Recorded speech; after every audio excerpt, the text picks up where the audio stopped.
being live streamed and also recorded. Viewing information may be found on our district website. The meeting is now called to order. It is 6:37 p.m., May 4th, 2022. Our mission is to provide a safe and caring climate and culture in which we engage, inspire, educate, prepare, and empower all learners in partnership with their surrounding community to be successful in today's and tomorrow's society. Al, can you please lead us in the Pledge of Allegiance?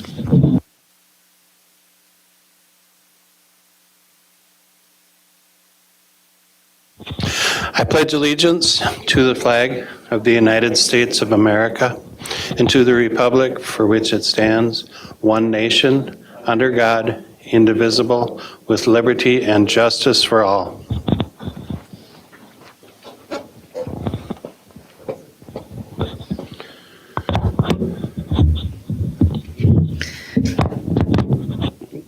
Thank you. Then can you please call roll? I sure can. Monica Segura-Schwartz. Here. Shannon Haas. Here. Zach Dorholt. Here. Al Dahlgren is here. Natalie Copeland. Here. Scott Andreasen. Here. And the following board members are not present tonight, and that would be Dr. Les Green.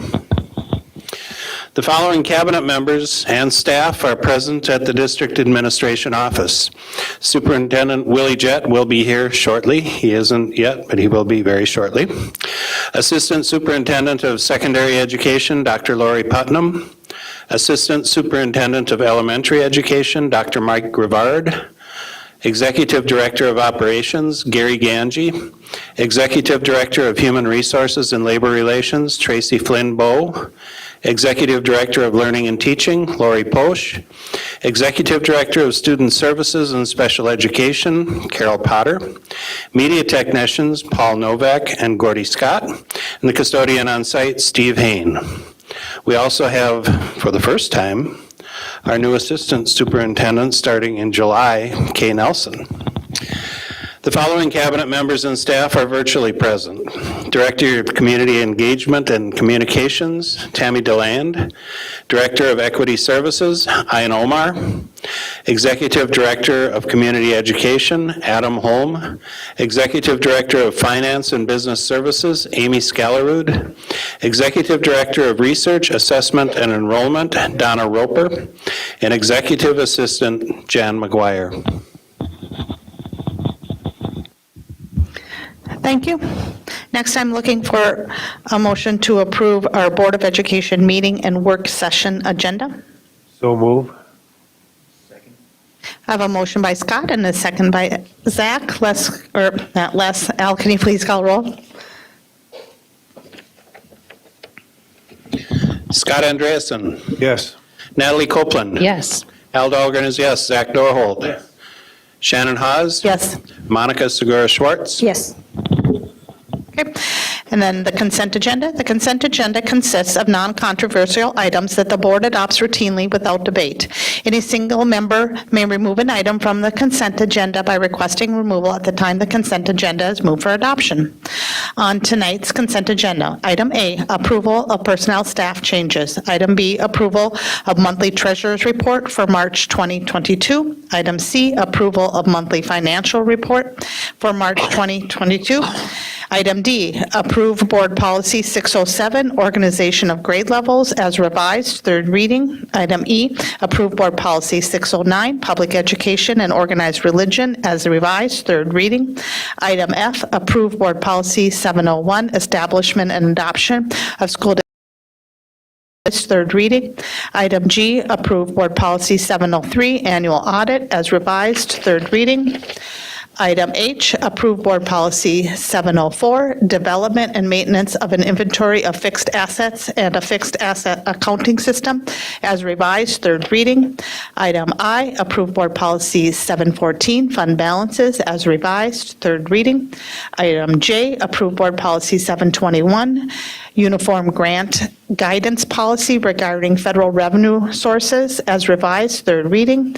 Item K, approve Board Policy 798, formerly 740, purchasing procedures, soliciting prices, bids, quotes as revised, third reading.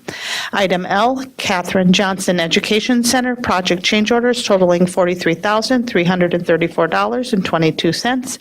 And lastly, item M, resolution of the School Board of Independent School District 742, St. Cloud Area Schools, Minnesota, the district, approving the sale of district's general's obligation school building refunding bonds, Series 2022A, the bonds, to the purchaser thereof, determining the form and details of such bonds, authorizing the execution, delivery, and registration of such bonds, providing for the payment and the security for such bonds, and authorizing and ratifying certain other documents and actions in connection therewith.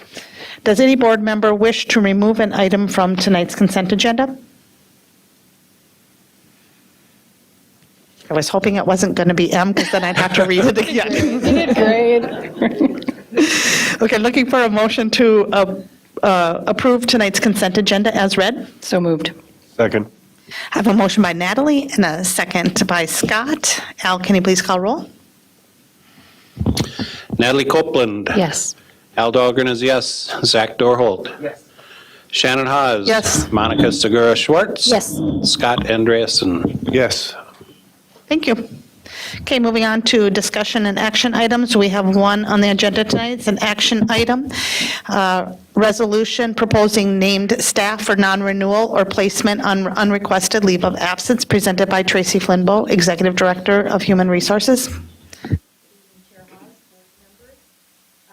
This is a second resolution of non-renewal in our. All right, am I on? Okay, thank you, Natalie. This is a second resolution in our staffing process to wrap up the staffing process for this year, and so I'm looking for a motion to approve the resolution for non-renewal of the named teachers. I'd like to make a motion. Second. I have a motion by Monica, second by Natalie. Any discussion? Yes, who are the named teachers? You have the resolution in front of you.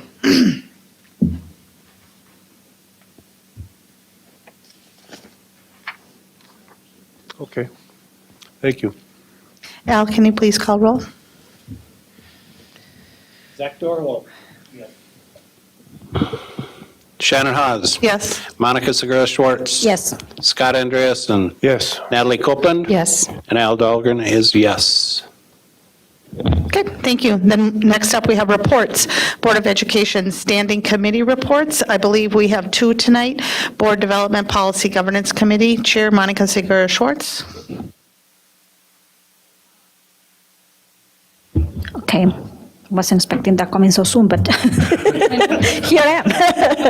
So yes, we had a meeting last time. We review policies as usual, and I will not mention the numbers. We're only here for second readers and first readings also.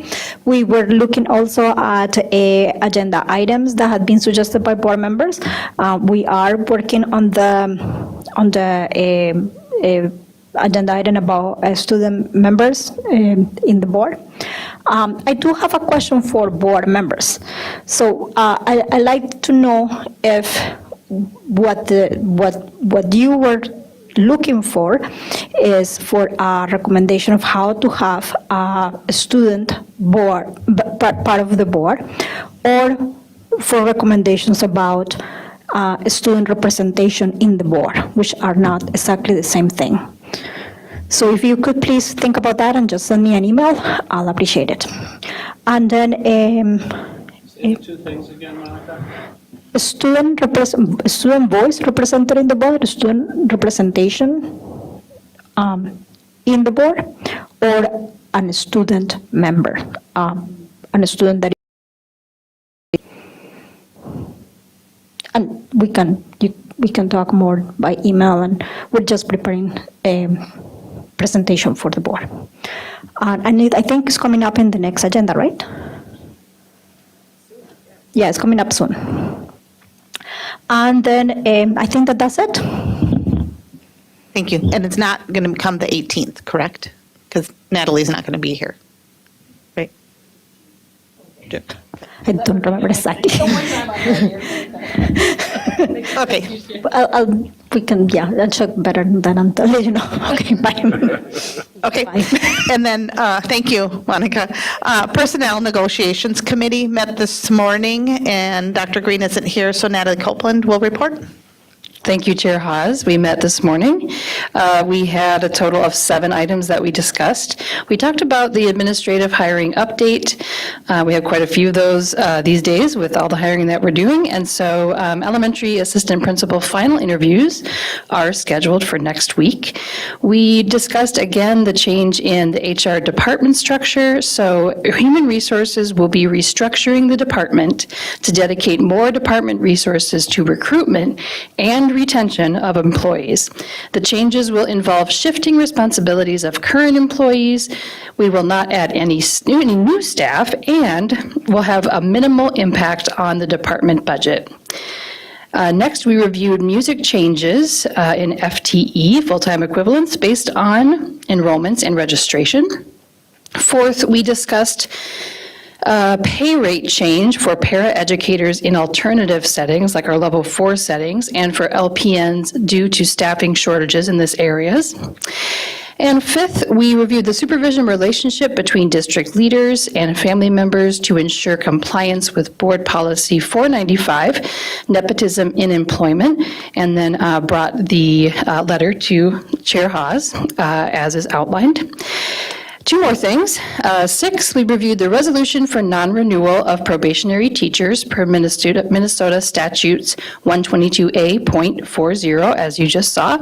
And last, we discussed supporting the payments of 5 days of additional pay for Superintendent Jett and Assistant Superintendent Putnam to provide for a smooth transition of leadership prior to that change after June 30th, 2022. And that is our report. Al?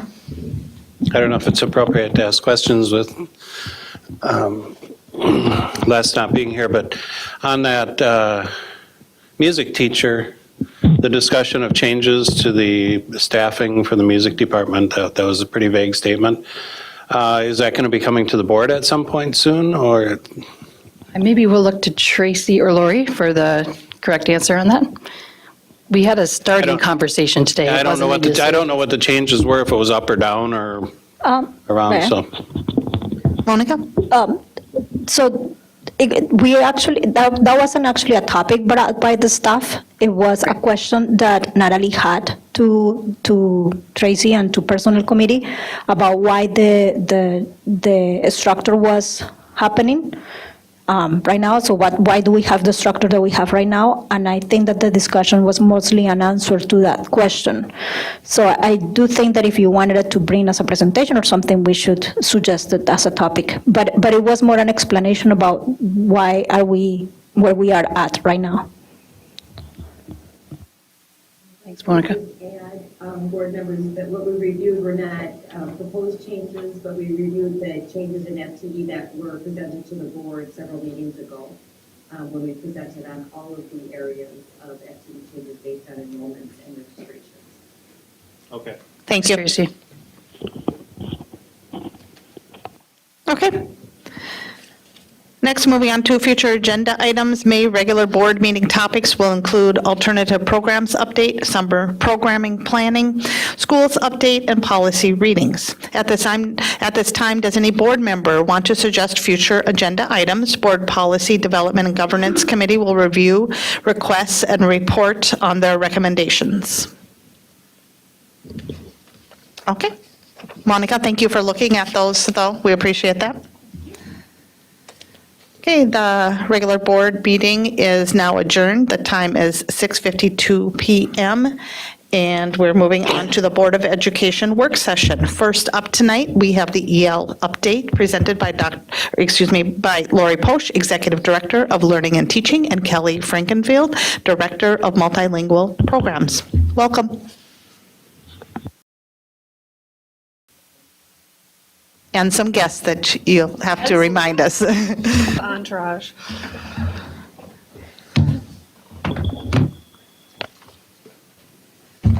Right. So my name is Kelly Frankenfield. I am the Director of Multilingual Learning. My name is Kate Lohman. I am the elementary EL coordinator. And my name is Graham Litterst. I am the secondary EL coordinator. Okay. And missing this evening is Susan Lynn Hasbrook. She is on leave and will be back in the fall, so we're excited. She is on a journey around the world right now. So, and also missing is Belinda Berggren, and she is our enrollment and assessment coordinator that works in our Welcome Center. They'll be happy to join us next time. So we always start with, of course, the mission, and that was already read, so I appreciate that. Oh, thank you. All right. And the components of our multilingual learning program: English language development service for our multilingual learners, world languages, Spanish and Chinese immersion programs, and the Bilingual Seal. Because Sue is not able to join us tonight, we're going to just focus on our English language development service for English learners. Okay, and I want to start with this because this is a quote that really resonates with me and is also on our website for multilingual learning. But one language sets you in a corridor for life. Two languages open every door along the way. So for many of us, the desire to speak another language is a lifelong dream. But for our students, new to our country, it's a necessity. One benefit of having an international pandemic, if there is a benefit, is that we no longer think twice about meeting with people from different states and even different countries. The internet really connects everyone. So imagine being able to attend international meetings online from your home in multiple languages. Nationally, bilingualism is increasing in popularity. Governors and state boards of education are seeing the importance of initiatives in bilingual education for the long-term benefits to their state economies. Students are seeing bilingualism as relevant to their future.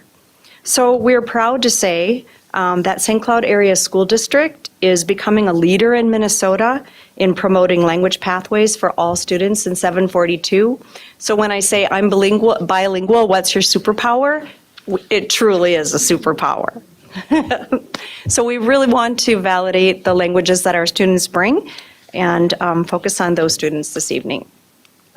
So some of our language pathways that we're very proud of, we are in year 2 of our Bilingual Seal implementation.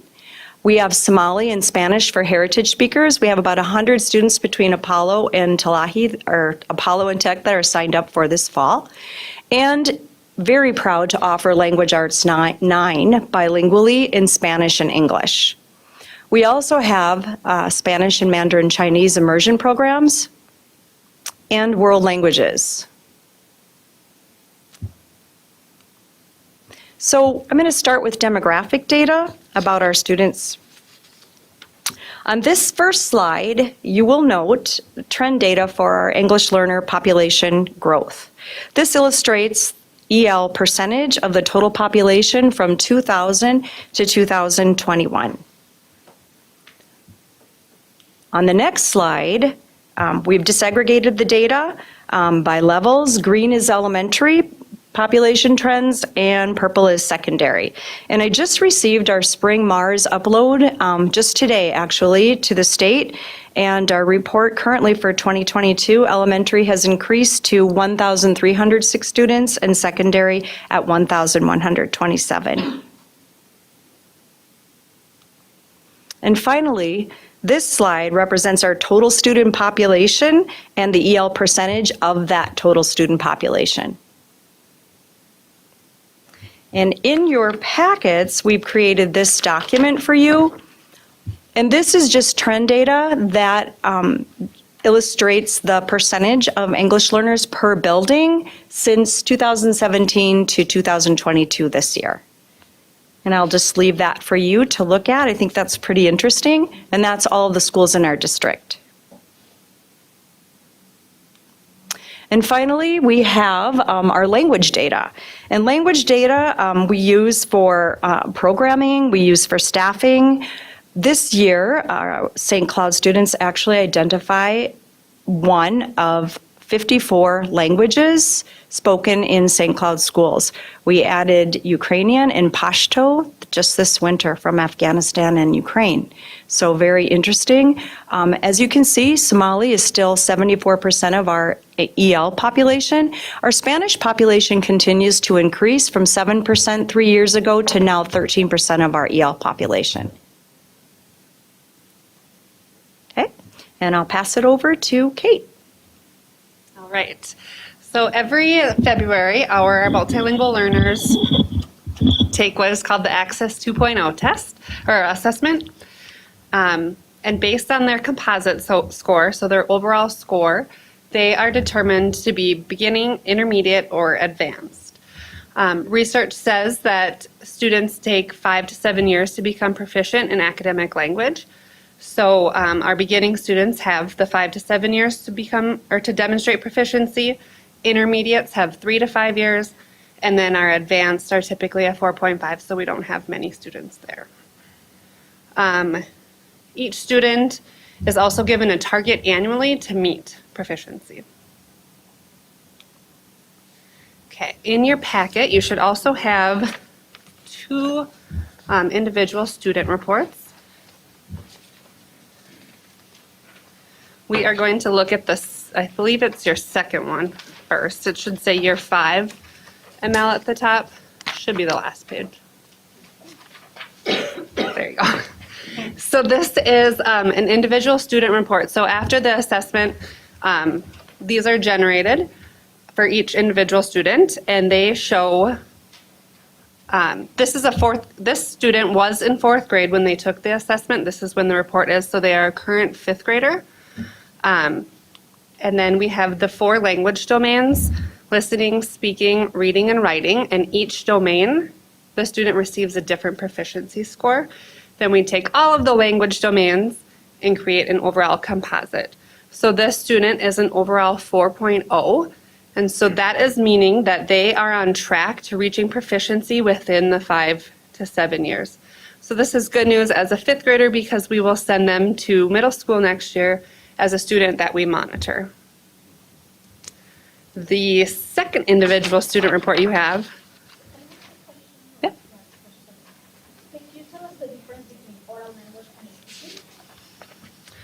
The oral language combines listening and speaking, where the speaking is just the production of oral language, or just speaking. And so then the other individual student report you have is an example of a new to country student. So you can see their overall composite score is a 1.8. So they are a beginner.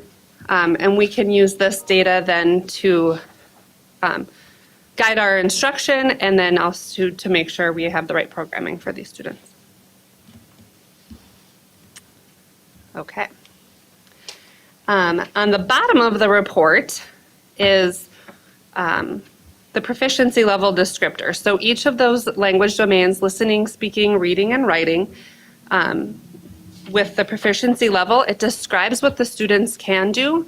And this is an important report because classroom teachers, content teachers, EL teachers, and students can all have conversations and set goals around students' assets and what they can do. So this is just providing the language to use when setting goals or at conferences or goal setting with parents.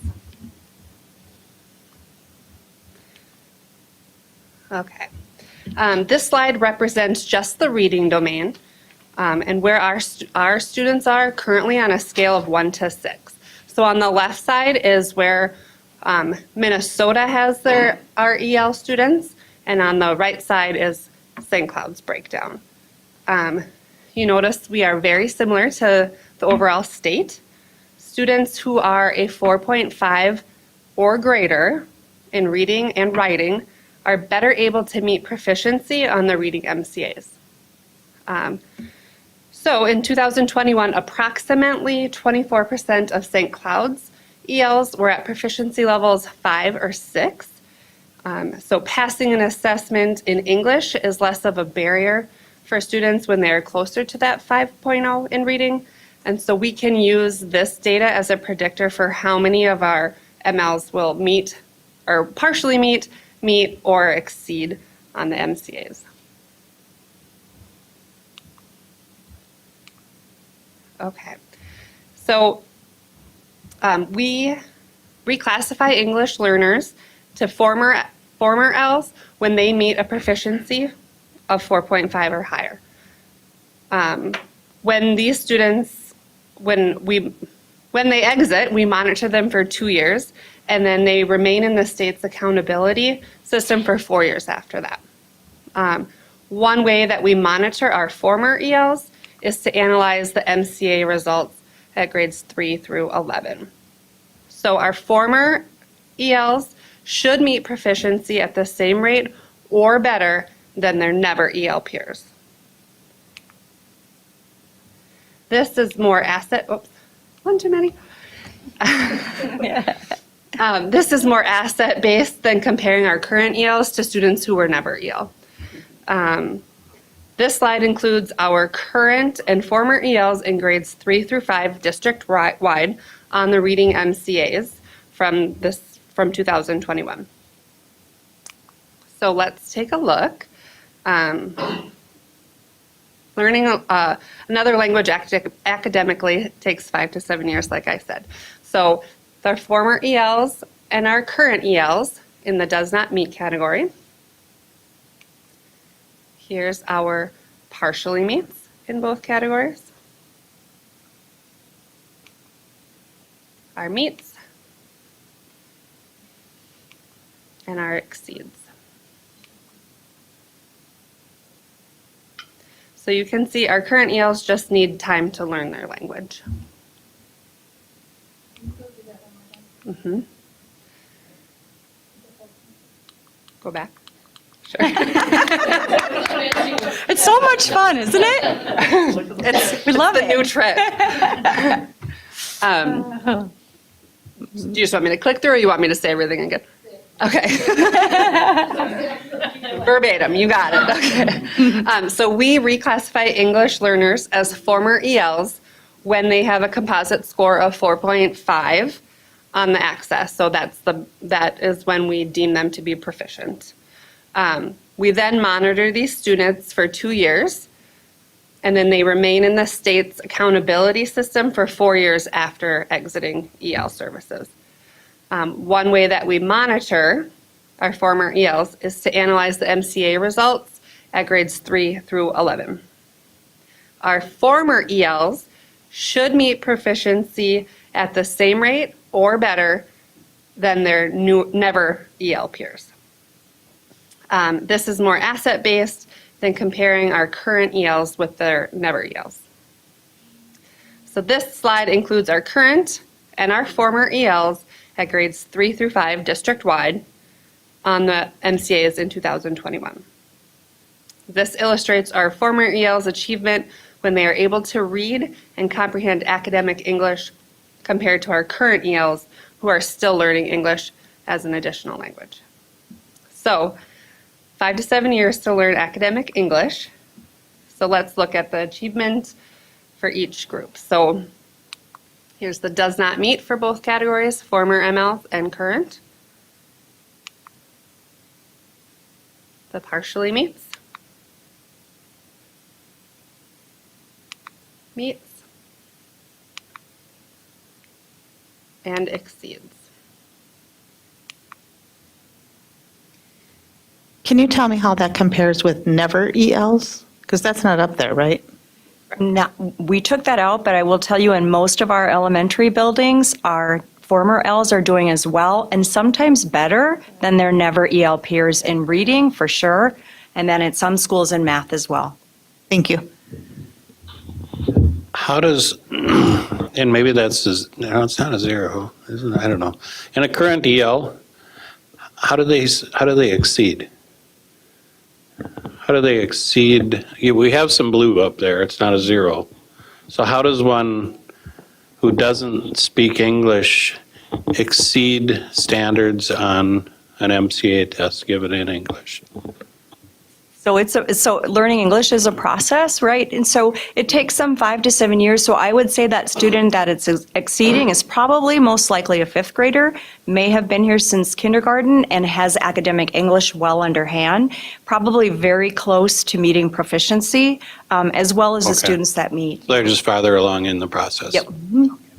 That makes sense.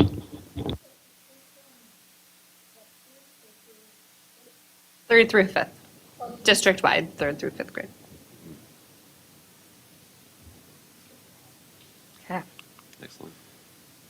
I'm just going to steal this from you. so I Yeah, don't by have to all hold- Well, hello, everyone. I'm excited to be here to talk about our We are thrilled to offer the Bilingual Seal for the second year in a row. As you will see in the following slides, we're proud to see this opportunity for our students to gain recognition for the assets they bring to our school district grow. The Minnesota Bilingual and Multilingual Seals program was established through the LEAPS Act in 2014. This allows schools the opportunity to honor students who have demonstrated advanced and intermediate proficiency levels in all four modalities, or speaking, reading, listening, writing, of languages other than English. This program, in conjunction with the Minnesota World Language Proficiency Certificate, provides our multilingual learners with an avenue to receive college credit, additional high school elective credit, and the recognition of the assets they bring into our school district by knowing languages other than English. This slide displays the seals and certificate awarded upon meeting all of the qualifying criteria, which include meeting proficiency in the language assessed, as well as passing all of their required high school language arts credits. It is then displayed on their high school transcript. As you may remember from last spring, when we presented and got a chance to be in the same room again together, students who take the Bilingual Seal can earn credits from Minnesota State universities, as well as high school elective credits depending on their proficiency level. This table illustrates how the Platinum and Gold Seal differ from the World Language Certificate. Students who tested at the highest tier, the Platinum Seal, can earn up to 4 semesters of college credits at Minnesota State colleges and universities, along with 15 additional high school elective credits. By awarding both college and high school credits, we are providing our multilingual learners with stepping stones towards success in St. Cloud area school districts and beyond. This table showcases the languages assessed over the past 2 years in the St. Cloud area school district. As you can see, interest has grown in the total number of students, doubling from the spring of 2021 to 2022. And it's important to note that those numbers illustrate the number of students who took the assessment. You can see 59 tests were administered this spring, with many of our students qualifying for seals and certificates. In fact, we were super impressed to see all of our students who took the assessment in Spanish, French, and Arabic qualified for a seal or a world language certificate. All of them. Although our Somali results are still pending, we are anticipating a large number of world language certificates and perhaps a couple of seals to be awarded in looking at preliminary data. Other interesting notes to point out is there were a couple of Nigerian languages, both Yoruba and Igbo, that were also assessed using a different form of assessment. So it's not represented on this table, but all in all, we assessed 7 different languages this year, and we're very excited to offer that to our students. Check out some of our students who took the Bilingual Seal this year.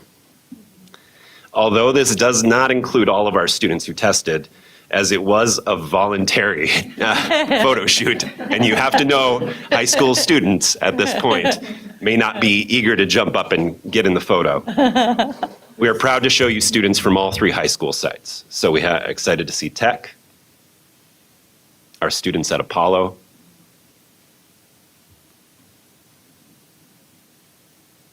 and our students at McKinley.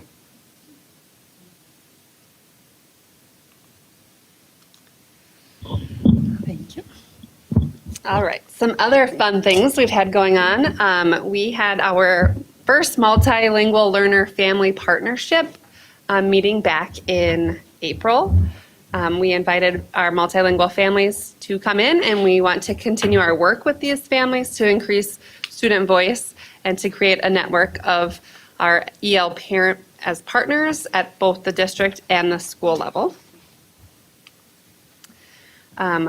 We have a lady by the name of Kendra from Great Theater who has been working with our students who are enrolled in the Somali for Heritage Speakers class, and they are working on telling their stories and their experiences.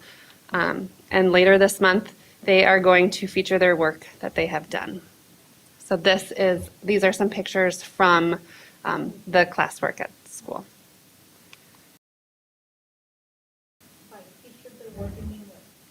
They are going to have some kind of celebration at the end of the month where they will share their work. For theater.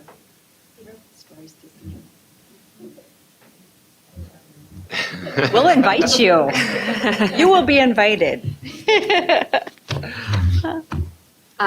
Both Tech and Apollo have an academic writing course, and the students that are enrolled in this course have, Apollo has already had their authors family event, and Tech will have theirs at the end of May. But parents and families were invited in for students to showcase their narrative and persuasive essays that they had been working on in the academic writing course. And the student on the right side won the Black History Week competition for submitting one of her poems. So that is her and her parents who attended the family event. Here are a few more pictures of the author celebration that was hosted at Apollo. Excellent, thank you. Get back to here. We are excited to provide summer programming for our English learners, in addition to what's already being offered through the district for all of our students.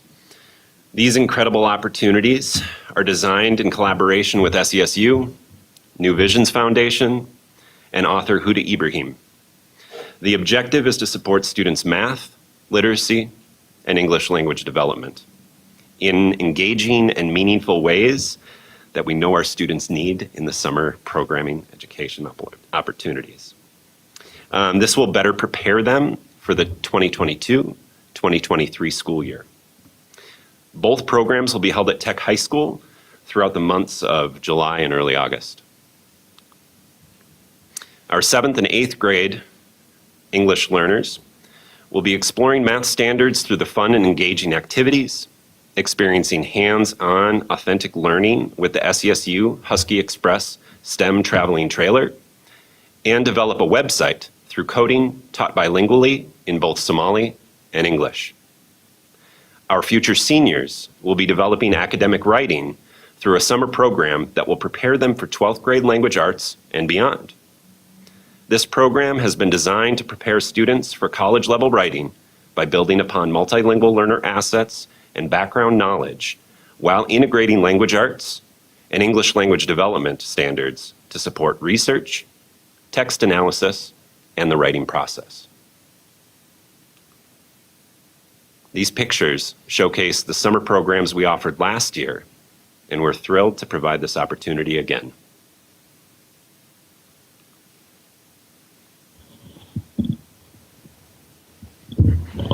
Thank you. Anybody have any questions or comments? Scott? Yeah, can you tell me a little bit more about the heritage speakers, like the Somali for heritage speakers, the Spanish for heritage speakers? What's it about? So in those courses, they're taught it's really building on literacy skills and reading and writing in the native language. When we have students that are progressing through our schools, we have opportunities to continue learning about our language, Language Arts 9, Language Arts 10. language arts 11 and 12. But when our students that are coming from other countries, that educational opportunity to learn more about being bilingual, not just bilingual, but also biliterate, stops. And so this is an opportunity because we know that being biliterate really increases your opportunities to be better at literacy in the target language of English. So they're mostly working on reading and writing in Somali and reading and writing in English or in Spanish. But also they're telling their stories through theater with Kendra, and that is also in our Somali Heritage course. So when they present their stories through theater, it will be in Somali. We're actually one of the first schools in the state, possibly in the nation, to offer Somali as a world language and Somali for heritage speakers. So we're really excited about that. Kudos. Al, and then Monica. I want to turn back to the seal you were talking about there. And a couple of questions that I have. Maybe if you could turn back to that slide. I don't know if it's quite a ways back, but when I was talking about what they receive if they earn the seal. Talking about this. There we go. So what are students assessed at for this? Is it a consistent grade level? Is it multi-grade levels? All students that are in 10th, 11th, or 12th grade can take this test. And they can take it multiple and times. multiple too. times? Yeah. Okay. And if they pass or if they achieve to a certain level, then they'll receive 4 semesters of college credit if they achieve to the platinum level, no matter which grade level they take it in? Correct. Okay, and then the high school credits earned, and it was interesting to me, it seems like the state university credits awarded is a really, really good thing because it would encourage me to further my education. It would encourage me to go on to school. I'd look at it as 4 semesters of credits. That's 4 semesters of credits that I don't have to pay for, and I'm going to be done sooner so I can go out and get a job. If I earn 15 credits of high school credit, how is that? How does that help me? To me, I don't want it to turn into woohoo! I don't have to take some other stuff, so I can just take afternoons off and stay home.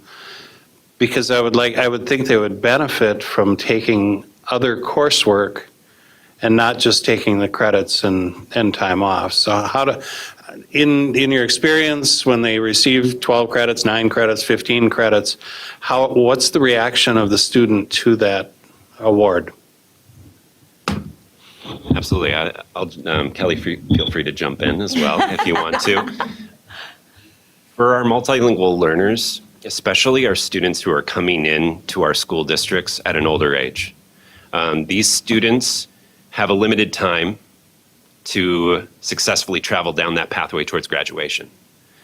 By recognizing the strengths that they bring in and seeing that the students at a platinum seal level, which means that they're an advanced, not only speaker, but reader and writer, and have that education that they're bringing in with them, recognizes that they bring in a lot of experiences already that are rich, that are multifaceted, and so it's giving them the gift of time to be able to move down towards that pathway towards graduation. We haven't seen it as a deterrent for them not taking other electives and joining art courses and other courses that aren't required. But we do see this as a gift to them and a recognition for that which they bring. Where is it applied, though? Because you can't substitute that for math or history, or is it world languages? Is that where categorically that's where it's applied?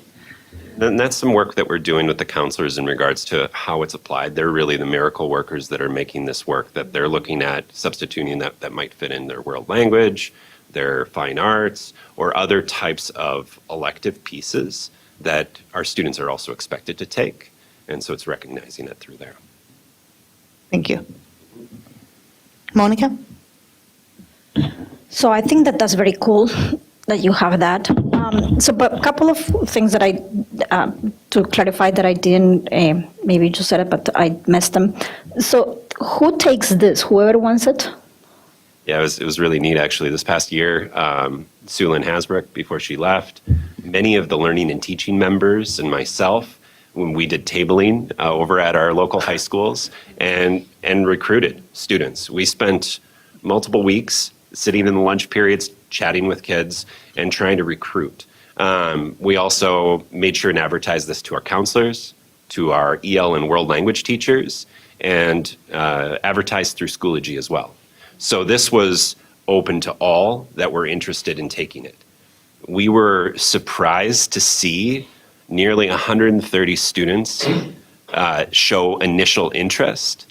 And then when they were confirmed and followed up with, we had about that 60 range that signed up, and then a couple didn't, of course, either were sick or didn't show up during testing. But we were thrilled to see the level of excitement of these students, and we're eager to figure out how we can continue to advertise in a way to recruit our students, because we know that there are a lot out there. And they're so excited. I actually was over at Apollo, and a student came up to me from last year, and she said, "Aren't you the bilingual assessment person?" And she wanted to take Vietnamese again, and she was so excited. And really, by validating, language and culture, it's who we are, right? And it really sends an important message to the kids that we really validate who you are, that your language is important. That's so cool. One follow-up that I have, and for maybe this is part of a bigger up to Lori push as well, is about how the work that we also need to do to explain AP to parents and to families, and how is that being marketed and talk about with the parents. And I mean, I still run around with parents that don't understand what are the advantages. Like Al was mentioning that, okay, you get like almost a semester free in college. And there are many parents that still don't see that they don't know that is actually a thing that their children can do in high school. Yeah, and it's just our second year, so we're having Sue as part of our team too. She does a really good job of recruiting. She works with the world language teachers, with the immersion teachers. So we do have students that, the AP they take in their classrooms, but then we also had some immersion students. Yeah. So unfortunately, we know throughout K through 12, some of our students, they start an immersion, and then they have their own interesting, unique pathways that they take. And along that pathway, some of our former immersion students have approached us. I still want to take this opportunity, even though I may not have taken the AP track. And so we did have a handful of students that ended up taking this assessment in Chinese and in Spanish. And we had 5 students that took the assessment in 2 languages. Oh, yes. Yeah, we had many students, or we had a handful of students who tested in Arabic and Somali, in Spanish and French, and it was just exciting to see how gifted these kids really are as they come in and showcase these skills. Such a great opportunity, and I don't want to, it's not like I'm trying to point you out, Dr. Putnam, but Dr. Putnam's daughter actually took the assessment in 2 languages, and we were having the conversation before. We have another student coming up who will be taking it in Chinese. There you go. So we're just getting the word out. It's great. Okay. Anyone else? Natalie? Thank you for this great presentation. I'm glad to be able to see it twice because it's some exciting stuff that y'all are doing and our kids are doing. I'm going to see if I can say the question in a succinct way, but a lot of the times the questions from parents or community members about EL is it a co-taught class? Are they in their own class by themselves with only EL students? When is the push-in? When is the pull-out? So what I'm wondering is if you can give a Cliff Notes version of if you're an elementary EL student and you start at level 1, proficiency 1, what does your school life look like at 1 versus 2, 3, 4, 5, 6? And then same thing for secondary. So at elementary, the we have a service model, and so it depends on their proficiency level. Typically, if you're a level 2 or you're a level 3, you get your service in a co-taught classroom. A level 1 needs more English time, so they might be in a co-taught, have a small group in there as well as some pull-out time, especially if they're new to the country and are considered SLIFE students with limited or interrupted formal education.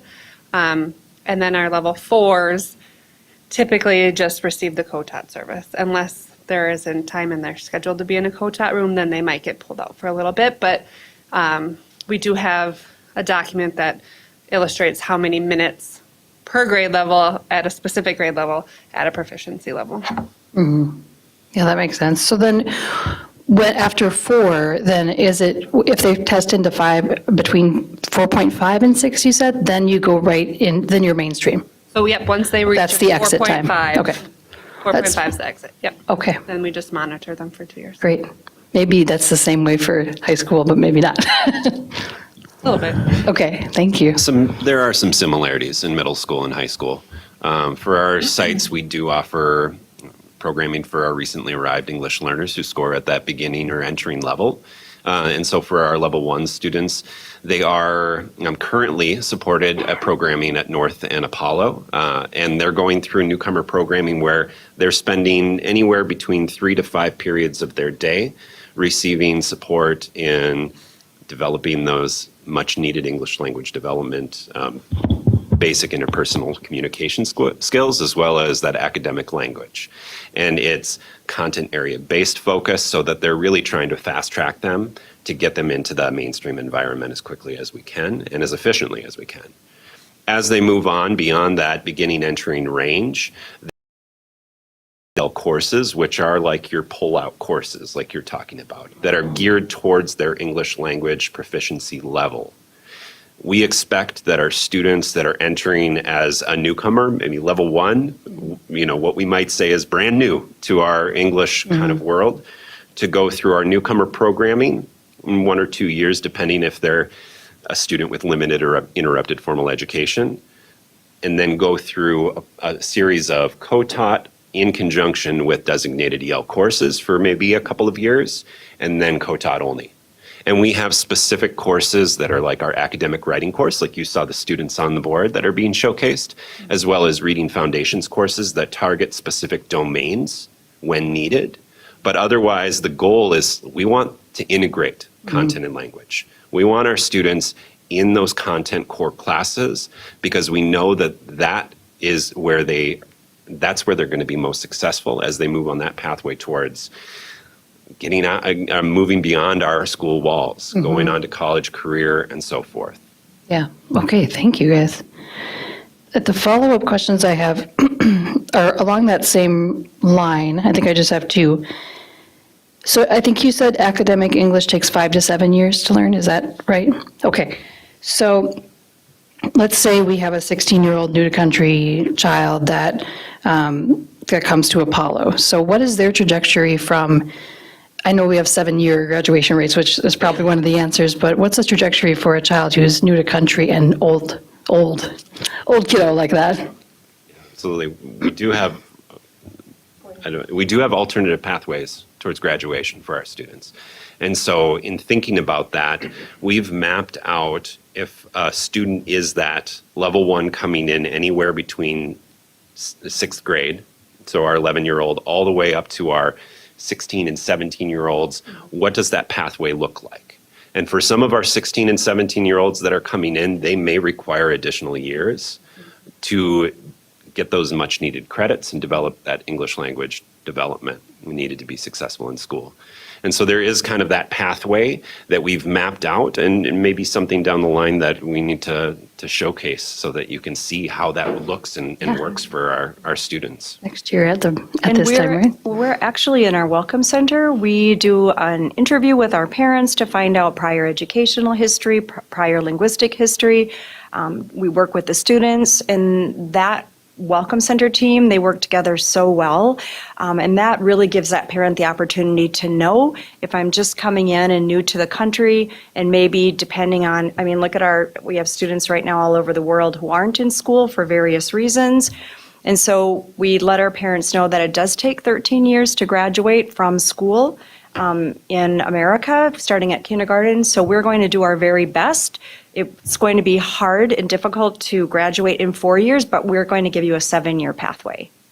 If I could add on top of that, I have to give a shout out to our dual licensed language arts teachers that we have at the secondary level, because at both Tech and Apollo, we have dual licensed LAEL teachers that have been trained and know how to support our students quickly in giving them those much needed. We know LA we've got 4 years that we're looking at for those students. We do have other dual licensed teachers in other areas that we are super proud of, and we're also in those areas that we don't. That's where we're really heavily co-teaching. Thank you. The last thing I want to ask is about math versus reading when it comes to our scores. So I know that as a district, we're struggling more with math than reading. Do you find that same thing with EL students as well, or with ML students, or is that different for our new to country or whatever? Yeah. Folks. You know, we look to make sure that our former Ls are doing as well or better. And so math is something that it's really good to be present. So the pandemic did take some toll, but that's one of the reasons why we're looking at our math camp this summer.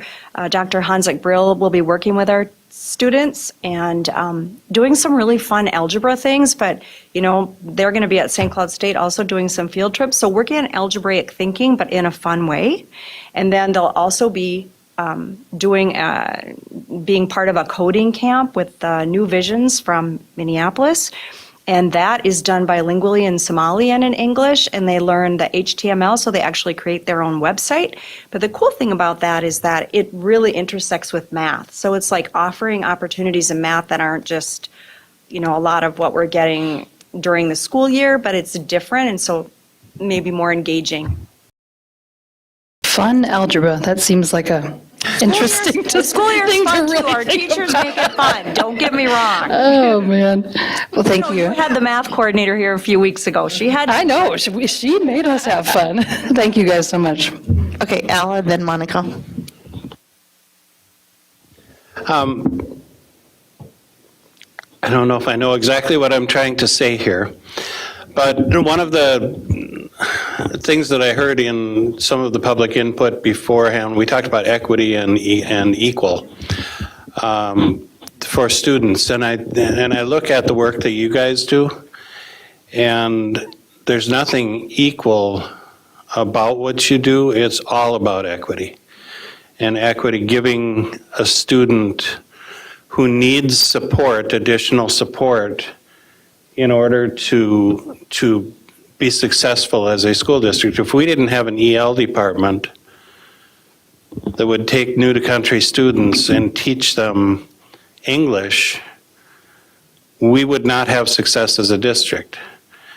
And if we only taught English, the only people that would succeed would be the native English-speaking students who have been born here and grown up speaking English. So I think there's a lot of confusion, and the word equity is taken out of context to mean a lot of things that it doesn't really mean. But I think that your department, which is extremely important to a district such as ours, is based on equity, not equality. So I just wanted to make a comment. I don't know why, but it's just Cool to me, it fun, resonates. cool fun fact. I just have to throw this in. You know, when you really look at linguistic history in the United States, in really 1849 and at the turn of the century, many schools were being taught in all French, all German, and all Spanish, right? But guess what pulled that back? World War I and World War II. So it's taken a long time that was tragic for our country, right? So now we're moving forward again with bilingualism and supporting language programs. It's just, there's so many cool things that are happening in our district and then nationwide too. So I really appreciate that you said that. I appreciate that also. Yeah, we all feel that way. Monica? I did, sorry, I jumped in. So I got a little confused when you were talking to Natalie about the dual licenses, and especially because I don't know what whatever was and the other one was. Could you please tell me more about Sorry. Our department in education in general is notorious for all of its I acronyms. Throw them around. So our dual licensed teachers, they're licensed in two areas. So they're licensed to be able to teach English language arts, and they're also licensed to be able to teach English learners. And so they carry those two licenses so that they know the ins and outs. They know the scope and sequence. They know how it works with English language arts and what our 9th graders need and what our 10th graders need. But they also have the skills to support that English language development. And so they integrate those best practices while making sure that they're meeting the standards of English language arts.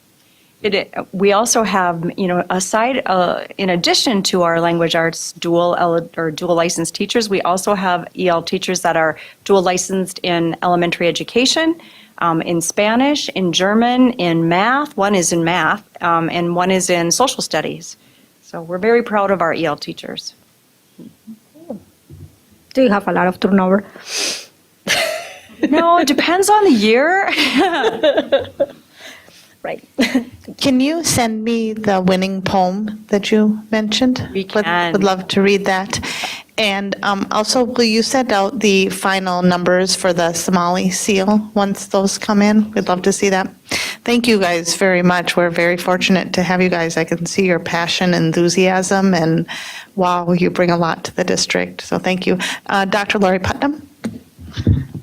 Thank you. I just wanted to take an opportunity to express our gratitude for you coming tonight, and you are you're such a connected team to our students and our staff and our families, and I see you, we all see you in our schools, in our community, and that shows in the creativity and the mastery in the depth and the breadth of the programming that you imagine these folks, Lori and a couple other people, put together for over 20% of our students, our families, and our staff. Right here is carrying an exceptionally heavy load, and you do it with such passion and commitment for our students and our families, and just want you to know how very much that's appreciated and seen.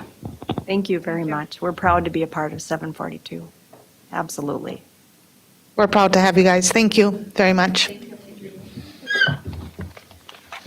Okay, next up on our work session agenda, we have graduation and celebratory events and plans presented tonight by Dr. Lori Putnam, Assistant Superintendent for Secondary Education. Thank you, Chair Haas, members of the board.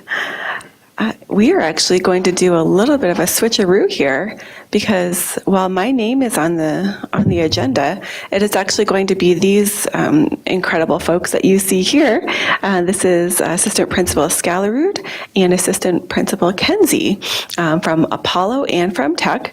And I could go through this information poorly.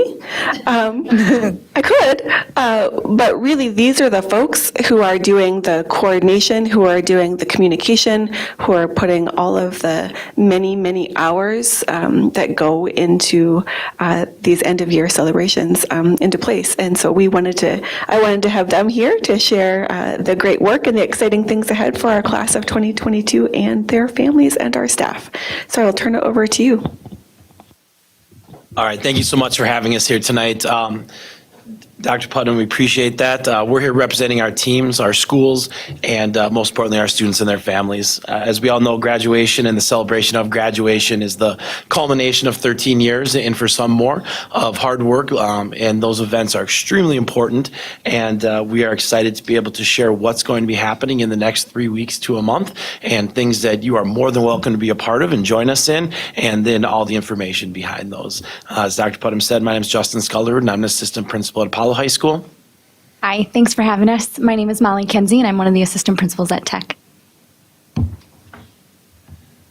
So our goal is to partner with students, families, and staff to create celebrations that meet their hopes and dreams. We take feedback from all of our stakeholders in various forms of surveys, student meetings where they're able to share, be part of the process from picking their student speakers, their staff speakers, having a say in what the ceremonies are going to look like, being involved in the music selection that's going to be happening along with the different directors at our various schools, and then putting that all together to create a great event to celebrate our seniors. All right, and so just as we're looking at our upcoming celebrations, this will be for all high schools, and just giving you a glimpse in sequential order of how things are happening for McKinley, Tech, and Apollo. So we have a very big event that's coming up here this weekend for us at Apollo, and that's going to be Apollo High School Prom, and that'll be this Saturday.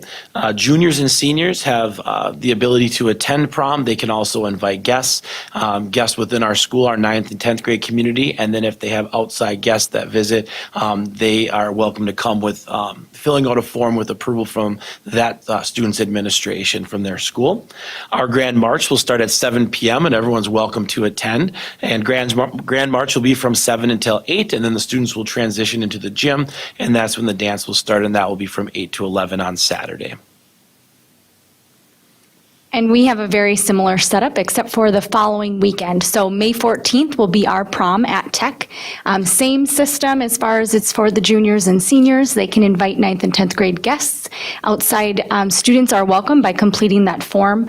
Our Grand March is welcome for all to attend starting at 7 in the auditorium. And immediately following Grand March, we will have the prom dance in our commons, and it ends at 11. We also wanted to include and talk about the McKinley Prom, and this is something that happens within their school day. All McKinley students and staff are able to participate in that event on May 20th, and that will be from 1 to 3 p.m. McKinley students are also welcome to attend their home school's prom, so Apollo students are welcome to come and bring guests this Saturday and Tech the following Saturday, the 14th, if they would like. And it's a celebration of the McKinley Panther community on the 20th for their prom. Seniors' last day will be Tuesday, May 31st, and that will be for all seniors. That day, we will collect student devices, we'll distribute cap and gowns, and we will also distribute graduation tickets. And so that'll happen at each site, and then the McKinley students are welcome to either set up an appointment to come into the buildings, otherwise, as they're transferring for transportation, can drop off devices then as well. So the parades, this will be our third year hosting parades, and as some of us remember, 2 years ago it was out of necessity. It was the actual graduation ceremony where we were handing diplomas to families as they were pulling up in their vehicles, and they were going through the parade route with X's on the sidewalk 6 feet apart, and that was the graduation ceremony. Last year we were able to have an in-person graduation at River's Edge, but as April started to roll around, people started asking about the parade, and when the parade was going to be, we said, okay, well, let's have the parade again, and that's something that everyone enjoyed. So it grew a little bit last year, and then now this year it's going to be, it is open to the community. The Tech Parade will be May 31st from 5:30 to 6:30, and Apollo is going to be Thursday, June 2nd from 5:30 to 6:30. An email went out this weekend that invited all elementary teachers and middle school teachers to be a part of it, along with the school staff, and then as well as families and friends from the community to come. How the parade works. Seniors and their families drive through the parade route in one vehicle. A senior may wear their cap and gown. Families can decorate their vehicle to show school pride, and students without a vehicle have been encouraged to reach out to their administrators if assistance is needed. And if a student does need help with that, some options, we would either connect them with friends and family, or we do have district vans and licensed drivers that have gone through the training that would be able to bring them through the parade route if that's what they would like to do, to provide that opportunity for all of our students. And as I mentioned, it is a whole community event. Spectators are invited to line the parade route to celebrate and say goodbye to the senior class of 2022. And we also, community members invited includes mayors, legislators, fire, and police departments. And it's been a great collaboration. If you've been to the parades, the fire department brings a fire truck out, hangs the parade, and we have KCLD comes and does some music and announcing as families go through. And we're excited to do some vehicle decorating contests and have some great nights for our seniors that last week. There will also be some swag. So we did get our tech grad wristbands. We had some Lays delivered to schools this past week. So there'll be all sorts of things in school colors out at those events as well. And I would just add to that, if able to attend, we should encourage people to wear school colors and have school pride for those events if they come to visit. So it'd be great. And then graduation rehearsal. So June 3rd, we will be having our rehearsal. Graduation this year will be at Rivers Edge Convention Center. Apollo will be the first rehearsal at 9 a.m. and Tex will be at 11:30. And then the graduation ceremony. Last year was the first year that we decided to do both ceremonies back to back. Many reasons for doing that, but being able to coordinate that and logistically, we thought it was a great opportunity. After having a chance to revisit how that worked on a Friday night, we liked the idea, but decided a Saturday would be much more reasonable, especially for parking. And working with Rivers Edge and working with St. Cloud PD and coming up with some ideas, we really think that the times that we've chosen are going to be an opportunity to seamlessly have people come in and out, be able to park, and then be able to move on to the second graduation. So this year, Apollo graduation will be at 11 a.m. and doors open at 10 a.m. for spectators with tickets.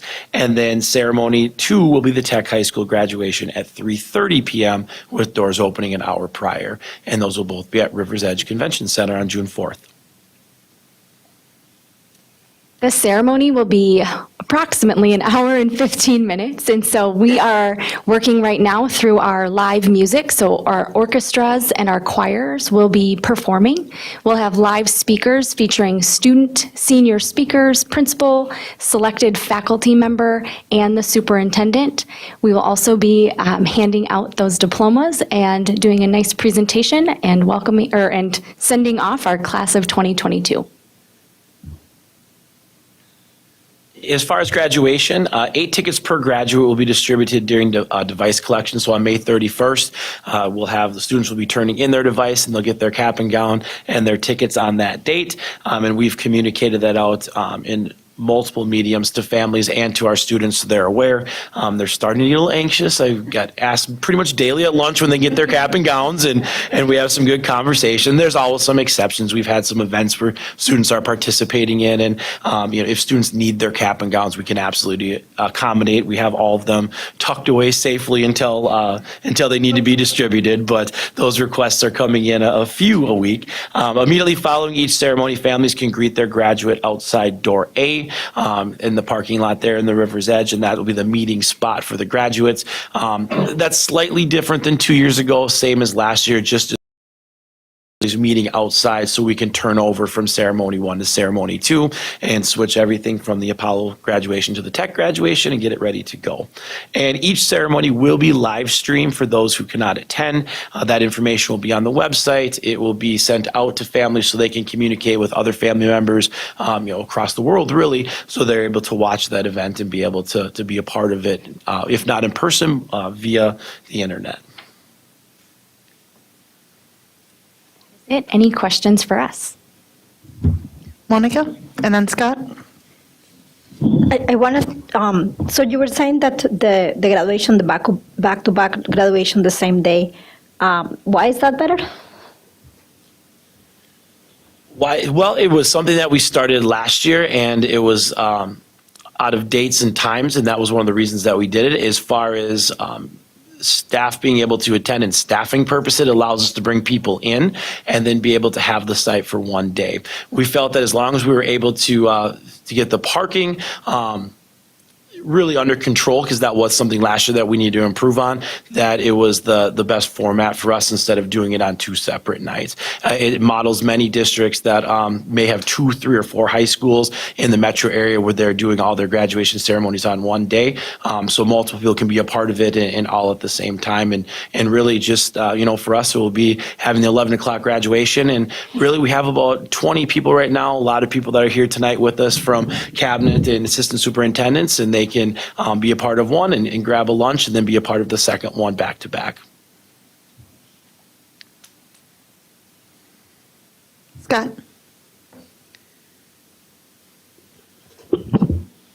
Is there, for the past 2 years, there's been no prom because of the COVID.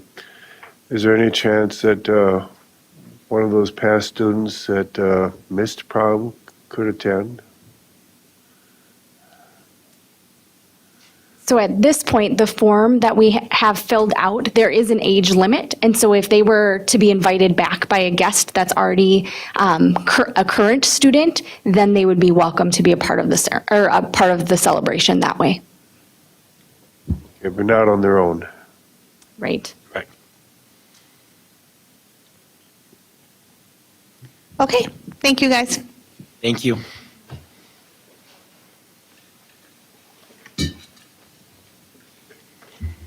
Okay, next we have schools update. Dr. Lori Putnam, Assistant Superintendent for Secondary Education, and Dr. Mike Rivard, Assistant Superintendent for Elementary Education. Thank you, Chair Hawes. Superintendent Jett is not here. I'm looking at my briefing that I have. Superintendent Jett absent right now, and members of the board. This evening, Dr. Putnam and I will share our updates for preschool, elementary, and secondary for the month of April.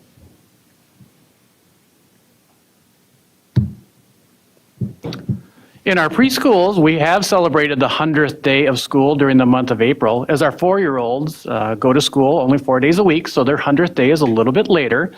These preschools are very excited to be 100 days smarter. This month for preschool, we're going to look back at science and math activities and the standards that we worked on. Pictured are our preschoolers enjoying studying ecosystems and finding worms in the mud.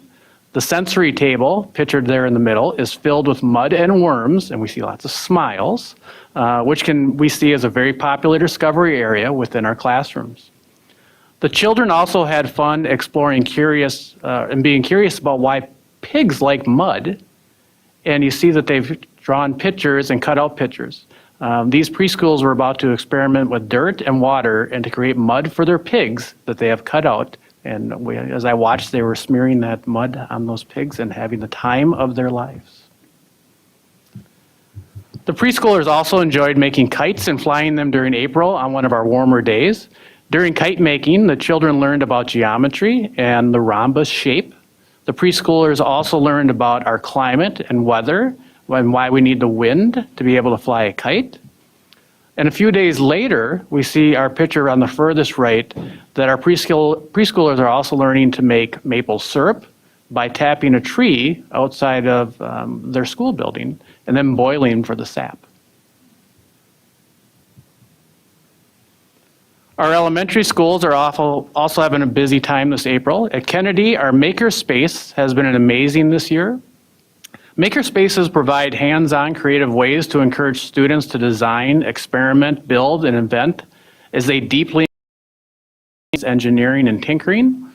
All grade levels utilize this space for creation, design, and exploration. Here we see a 4th grade class using their engineering and design skills in makerspaces this past week. As Principal Will Height wanted me to make sure is they love their STEAM activities and wanted the board to be well aware as she's presented on that this year. Here at Discovery, we see the use of some inventive technology as our kindergartners practice their reading. So if you're at all familiar with sight words, in the vestibule here in front entry at Discovery, our star words or sight words are taped up for our students to sight in with their paper towel binoculars. Which was great fun. After our kindergartners sight in the words, they have to practice writing each. This is an excellent movement, reading and writing activity for our 5-year-olds and 6-year-olds. We're also celebrating a new partnership with our YMCA in April. During the past 6 months, district staff have been planning with YMCA staff a Safety Around Water program. As a pilot year, 250 second graders from Tulahi and Madison Elementary have participated. During the first week of the program, the aquatics coordinator from the YMCA came to Tulahi and Madison to partner with our Phi-Ed teachers in providing instruction during the students' Phi-Ed classes before going to the Y. So even before leaving their school and entering the pool, students were given instruction on water safety and what they would encounter at the YMCA's pool area. This helped greatly in ensuring that all students were at ease as they went to the YMCA. During those following 2 weeks, second grade students from Madison and Tulahi went to the Y with their homeroom for 1 day. And at the YMCA pool, second graders were able to become more familiar with water safety, practice what they had learned during Phi-Ed class, and gain experience being around the water. The main things the students were learning were fundamental water safety skills, where to find a safe place to swim, and how fun swimming can be. The YMCA is exploring grants being awarded by the MDE to supplement funds from private donors, and that's how we're able to do that this year. We look forward to continuing this partnership and expanding this program to all second graders during the 22-23 school year. And finally, we are excited to meet our kindergartners for the 2022-23 school year. Families are coming to our elementary schools to visit kindergarten teachers and school staff. They're able to see the classrooms, playgrounds, our media centers, check out a school bus, and maybe run into the Clearview Cougar for some high fives. Kindergartners will also receive a special gift at open house. During our open houses, we're also inviting registered families to bring along neighbors or friends who do have 5-year-olds to join us in on open house nights, because we are registering those students also who might not be registered yet. And that wraps up our elementary update. Thank you, Dr. Rivard. Good evening. Before we get started, I do want to point out this image here. It is intentionally placed there. It is an image of a quilt that was designed and sewn by our art club at Apollo, and they donated that quilt to a local women's shelter. It's just beautiful. So tonight I'm going to feature a few things happening at each of our secondary schools. Some of you who may have attended and seen the Apollo Spring Play. It was called The Plot, Like Gravy Thickens, and it was a huge success. You can see some of the photos here. Our students who are in Diane Villalobos's Spanish 3 and AP Spanish class recently made corn tortillas as part of a shared cultural experience. You can see them partnering together to create those tortillas. And the last thing from Apollo is that our Crush softball season is underway. As you know, we have lots of Crush activities happening. This week, they chose to feature their softball team. They had won both of their games in a doubleheader shutout, which is why Principal Fisher and AD Badger sent this along. And I do also want to point out in the far background, you can see their recently renovated dugout. We put a lot of attention and focus on making sure that our Apollo activities grounds are as close to equitable as the ones in our tech facility. And so you can see them. If you get a chance to walk over there, they are just simply gorgeous. Our staff did a beautiful job, and we appreciate that. We want to feature our North Vex Robotics team. I do want to acknowledge that tech is there also, but this is a feature from North this week. They are competing at Worlds, and the championship is in Dallas, Texas. North teacher and robotics coach Sarah Laudenbach is chaperoning the trip with North science teacher Todd Sanford. The team name is called Radioactive, so Team Radioactive is comprised of 4 North students and an Apollo student. And we wish them all the best as they begin their competition actually today and continue competing on Thursday and Friday. The other news from North is that they wrapped up trimester 2 with a PBIS dance and activity. It says night, but it was really an afternoon. And so the activity attendance was, or the ticket to get into the rewards activity night was student attendance.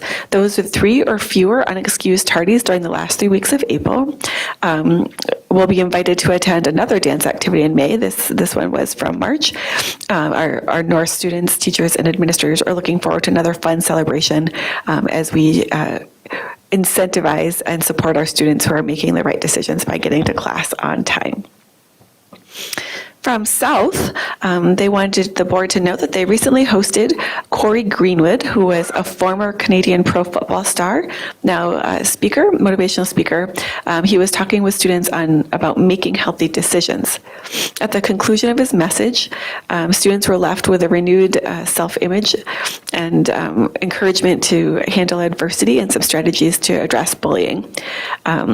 They were empowered to find a mentor, to engage in healthy conversations, to ask for help when needed, to appreciate and respect differences of those around them, and focus on solutions instead of spinning and living in problems. They wanted us to know that they utilized Title I fund support to support that because it was linked to their school improvement plan, and they report that a great time was had by all. They also are hosting a second annual Run Like a Tiger virtual 5K. Students and staff and families and community are encouraged to run, walk, bike, skateboard, rollerblade, scooter, or even unicycle a 5K while supporting the South Learning Community and South Parent Association. If you choose to participate, it's this weekend. Please use the hashtag Run Like a Tiger, SJH5K, South Junior High 5K, when sharing pictures of your completed 5K. Joel promises me that I can just throw some water on my forehead, take a picture looking all disheveled, and post it. But I will at least walk it or be dragged around by my dogs doing it. And it's not too late to sign up. So if anyone's interested, we'd love to have you join us in that virtual effort. Our tech students, moving on to tech, recently some of our tech students received the St. Cloud Youth Building Award from Mayor Kleiss at the State of the City, which was fun because that was presented at the new City Hall, which is of course formerly the old Tech High School. Seniors Faizeen Ahmad, Famo Abdi were among the first recipients of this award. Please note also featured here is former Apollo student Sam Brewer. He did come back from his first year of college to receive this award from Mayor Kleiss. Tech was also proud to share that they launched their first art show on April 26th. I did see it, and it was fabulous, featuring our students' artwork. And then they also revealed their first mural, which you can see in the upper corner, that will be displayed in their media center. Yep. Isn't that beautiful? I'm just always so impressed when I see what our students can do. And then also, just so you know, tech, some of our tech administrators and staff recently went to the BAR, which is the Building Assets Reducing Risks school conference, our national conference last week. They were asked to present on their work on student voice.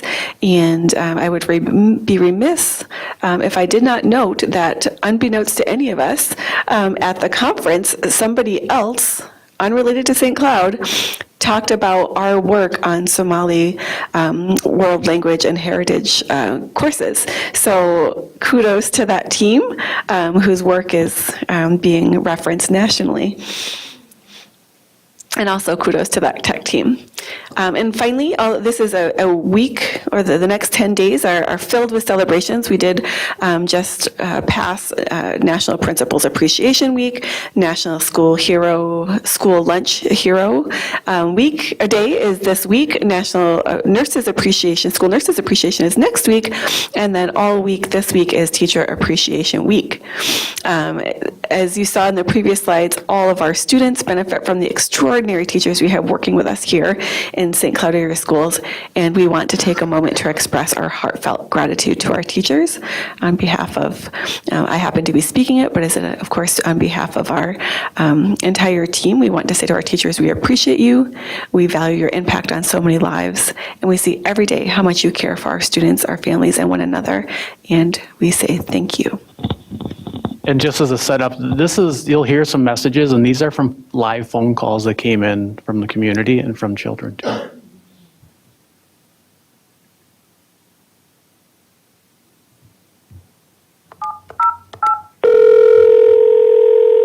Thank you for calling the St. Cloud Area School District Teacher Appreciation Hotline. Want to leave a message of gratitude for an outstanding teacher? Please leave your positive thoughts after the prompt.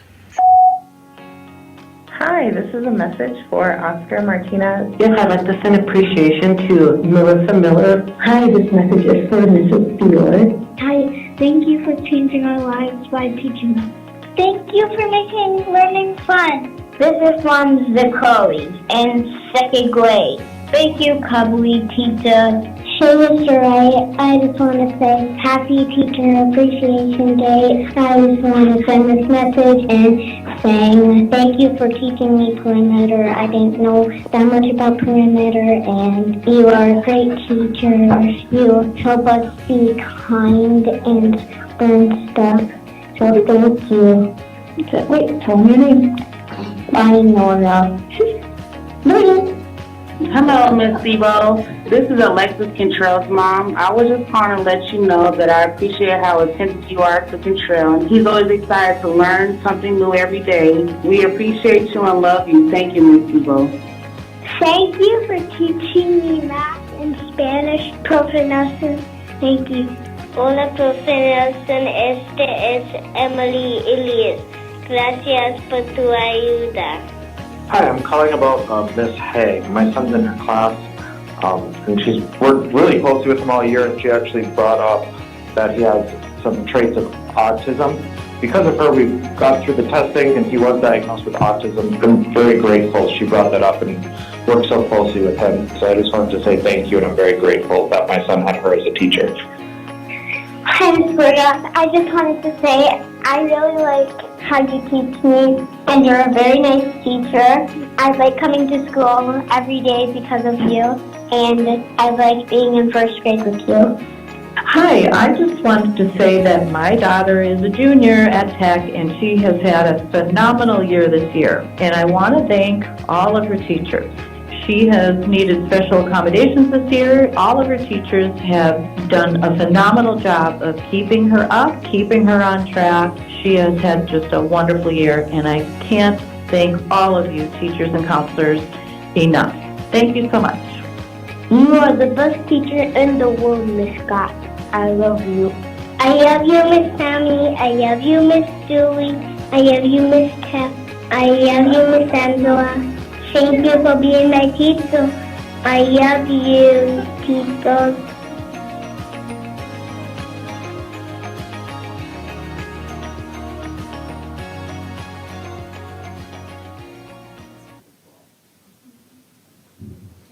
So we thank our communication department, obviously, for putting this together, but we sincerely thank all of our teachers each and every day, but especially during Teachers Appreciation Week. That's Thanks our for update. sharing that.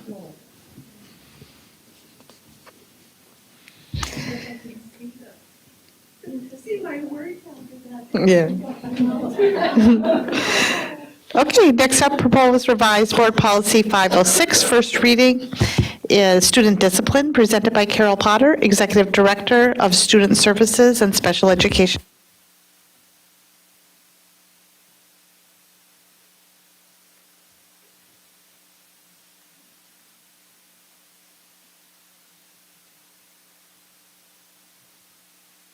Good evening, Chair Haas, school board members. I have two policies for you tonight. The first one is our board policy 506 on student discipline. This policy, you probably recall, we review with a really large group. So we have administrators, we have parents, we have district level folks reviewing, and we have teachers on that team. We have a behavior resource specialists on the team. So it was a really nice group that came together. Mike was on our team to look at the different language in the policy. And this policy, MSBA has not changed their policy language since 2019. We took a look at it just to see if there was any updated language in the pieces that, in the language that we use with our code of conduct and that we use with students every day at school. And so you will see in the yellow highlights on there just some language changes and that this group brought forward. So here are our recommendations. Throughout the entire policy, we changed the word appropriate, when we talk about appropriate school behavior, to the word expected, because the expected behavior is what we teach in our PBIS matrices, it's what we teach in our code of conduct. So we simply changed the word appropriate to expected. Right after that, the board development team was very keen to point out, well, what is expected behavior? Where does that come from? And so then we outlined right in the second sentence as outlined in our code of conduct and rights and responsibilities. So all of those pieces in that code of conduct is what we follow.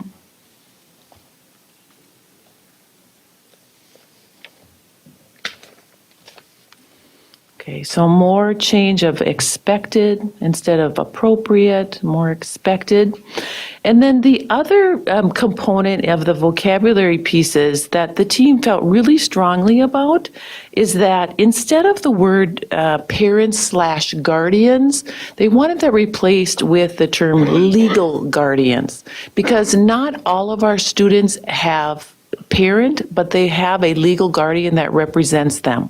So a legal guardian can be a parent, but not always is it a parent who is their actual legal guardian for school purposes. So you will see that recommended change throughout. Yes. My one question on that is to a student who's been appointed legal guardians, do the parents of that student lose their rights, their parental rights? Because that's kind of what this is doing. It's saying that the legal guardians get access to everything, but it isn't definitely saying parents do. That's a good point, Al. And so in most cases, if guardianship is taken away from parents, if rights are is taken away from Not parents. always taken away. Sometimes it's someone else is appointed, but it isn't necessarily taken away from the parents. That is true. Yeah, that is true. What we see most often is children will be placed with a legal guardian or placed in another situation in which the parental rights are severed, but you are correct in that it's not always that case. So then that goes back to my question then, by removing parents from this policy, are we simply granting the rights to the guardians, but not, that we're basically saying, parents, you lose your rights? You lose your parental Good question. rights. And I think it's best, I would prefer to see us leave both in at least, or to somehow define legal guardians as parents or appointed legal guardians, so that it would include both. Because I feel like we're taking it a step too far there, and Okay. Any other thoughts on that piece? Monica, go ahead. So I was, even in our committee, going back and forth with this a little bit. You were telling me in our committee that for this specific case of discipline, you wanted it to be the legal guardian. Wasn't that something like that? So, yes, so when we complete discipline, any paperwork that is signed off on is signed off by a legal guardian, which could be a parent as well, right? So the parent serves as a legal guardian, but someone else could also be assigned as a legal guardian. Maybe it's a grandparent, an aunt, and uncle. Sometimes it's a surrogate parent. They would also have rights to sign. But what is what we want here? So we want, I thought it was some legal thing about why we wanted to put the legal guardian there. Like legally, the legal guardian is the one that should be signing. Wasn't that what you were saying? That's not true? I think what I said was that a parent is always considered a legal guardian, but a legal guardian is not always the parent. That was our discussion at our, when the group was together as well. Yeah, but to Al's point, so in the case that, so if I'm hearing correctly, what I'm hearing is that if there is a parent and if a parent has not lose their parental rights, that parent could appoint a legal guardian, but it will still be a legal guardian. Is that correct or not? That's correct. So in that case, we don't need clarification because a parent that has not lose. So that's my point. If a parent that has not lose their parental rights is always a legal guardian, even if another legal guardian is appointed, then we don't need clarification. Would you be agreeing with that? A parent that has lost their legal rights, if you just put parent in there, you're kind of giving them rights that they don't legally have. I mean, if a parent is told by the court you have no legal rights, and then the parent comes to the school and they looks at the policy and says, oh, it just says parent. Well, are we granting something that they really shouldn't have? I think to solve that, we could keep it the same as what it was, to say parent/legal guardian. I think that would solve that, if you are comfortable with that. No? You're saying parent. Well, if that parent has no legal rights, if they've been terminated, and that parent walks in and looks at the policy and says, parent. No.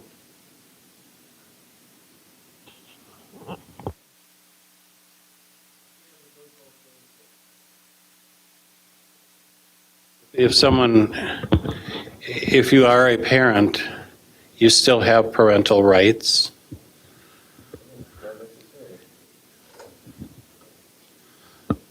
Have our attorneys look at it.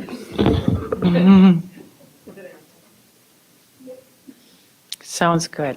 All right, we'll keep moving.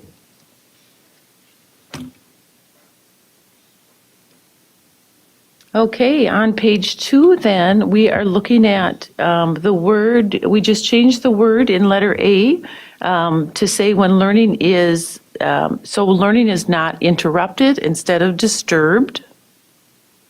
And then we'll run into that legal guardian, that's changed throughout, so we'll get that fixed.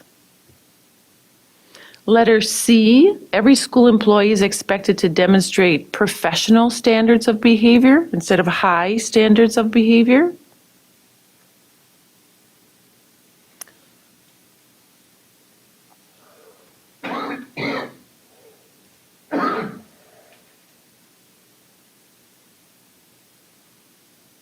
More unexpected and expected school behavior. And then in addition, we added to the things that we do when we are working with students, we added number 14, restorative practices.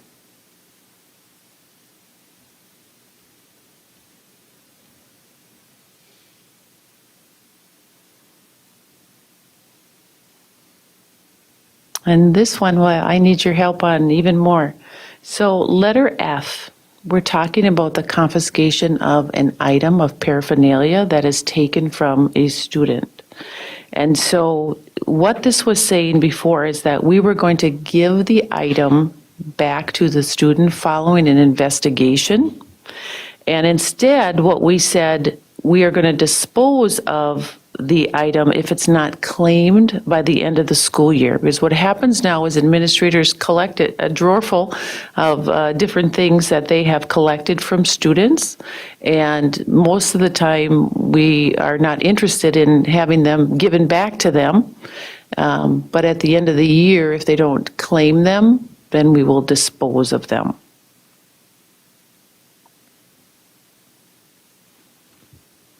Carol, when I read that, the only question that I had there was, wouldn't the student, if they're older than age 18, wouldn't they have a legal right to have that item back? Just the same as guardian? Yes. Because it says it has to be claimed by a parent or legal guardian, or it doesn't say, it just says by legal guardian. And then it says for students, it just says you're going to throw it away, that they can't claim it back. So if the last line, Al, if the student is 18 years, that is struck out right now, and I think that we should leave that in. That would be my opinion on that. Any other questions on that section at all? Okay, good. Monica? But if you're going to leave that, so the idea was that we were going to give them back if they're claiming on at the end of the year, correct? Correct. And but what we wanted to do is to kind of give an out to, if they don't claim them, we can destroy them. So I don't think that it's just, I think that it might need a little bit more of crafting, not just adding the line, but see how you add what the line says in the appropriate place. Okay, so Monica, are you suggesting instead of disposed of by the school district if legal guardian has not claimed the item by the end of the school year? Instead, are you suggesting that we keep it till the end of the school year and then disposed of if it's not claimed at the end of the school year? No, the way that we were saying it is fine. I guess what we were trying to do is to give the opportunity to the staff to get rid of the things that they have in their drawer by the end of the year. So what I'm saying is that if you just add if the student is 18 years of age, older and is under the guardianship, the confiscated item will be returned to the student. So would it be returned to the student immediately? At the end of the year, we could add. Is that what you're suggesting, that we would just add at the end of that, at the end of the year? Yeah, I think that I will have to look at it a little bit more slowly, but yeah, that's what I'm saying. That let's review where is appropriate that will go, because it just sounds like we would just give it back to him because he's 18. Correct.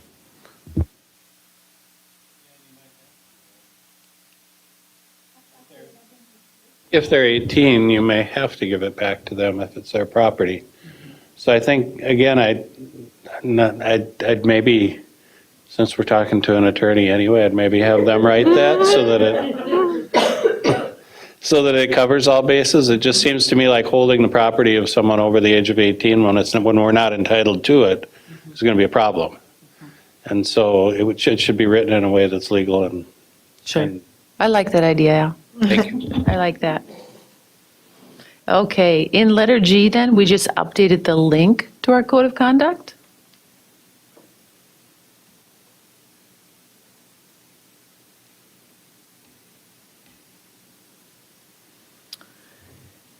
Number 1 on here, I really feel was a typo. I'm not sure how that got snuck in there before, because it doesn't fit with the other 3. So the other 3 are willful conduct, willful violation, willful conduct that materially and substantially disrupts. And those are right out of statute. Number 1 doesn't fit, the ability of other students to learn. So the recommendation was to strike that out. This next section is redundant. We stated this section twice in here.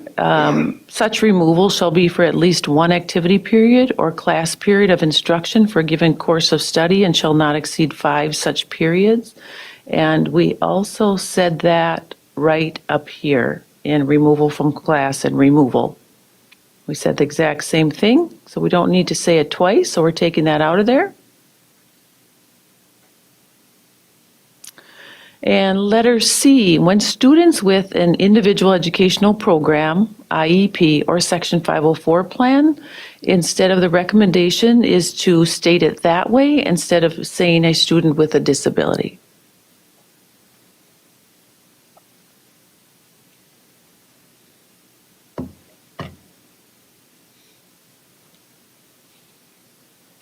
And I think we have hit them all. Yep, that's it. Other than that, throughout the policy, all of the other pieces around suspension, expulsion, removals, dismissals, all stays the same. Really was language pieces. Any other questions on that? We'll do a little crafting. We'll talk with Natalie. Yeah, thanks, Carol. I have a few questions.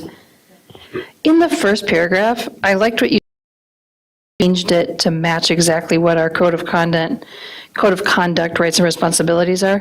When I read that first paragraph, I thought that the second sentence seemed redundant, like that, and I don't know exactly why that stood out to me, but it was like what's being said in the second sentence that's already not encompassed in the first. Because it's talking about safety, and then we talk about safety again.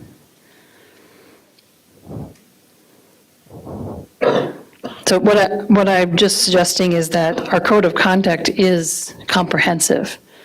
So it seems like a clarifying statement is extraneous.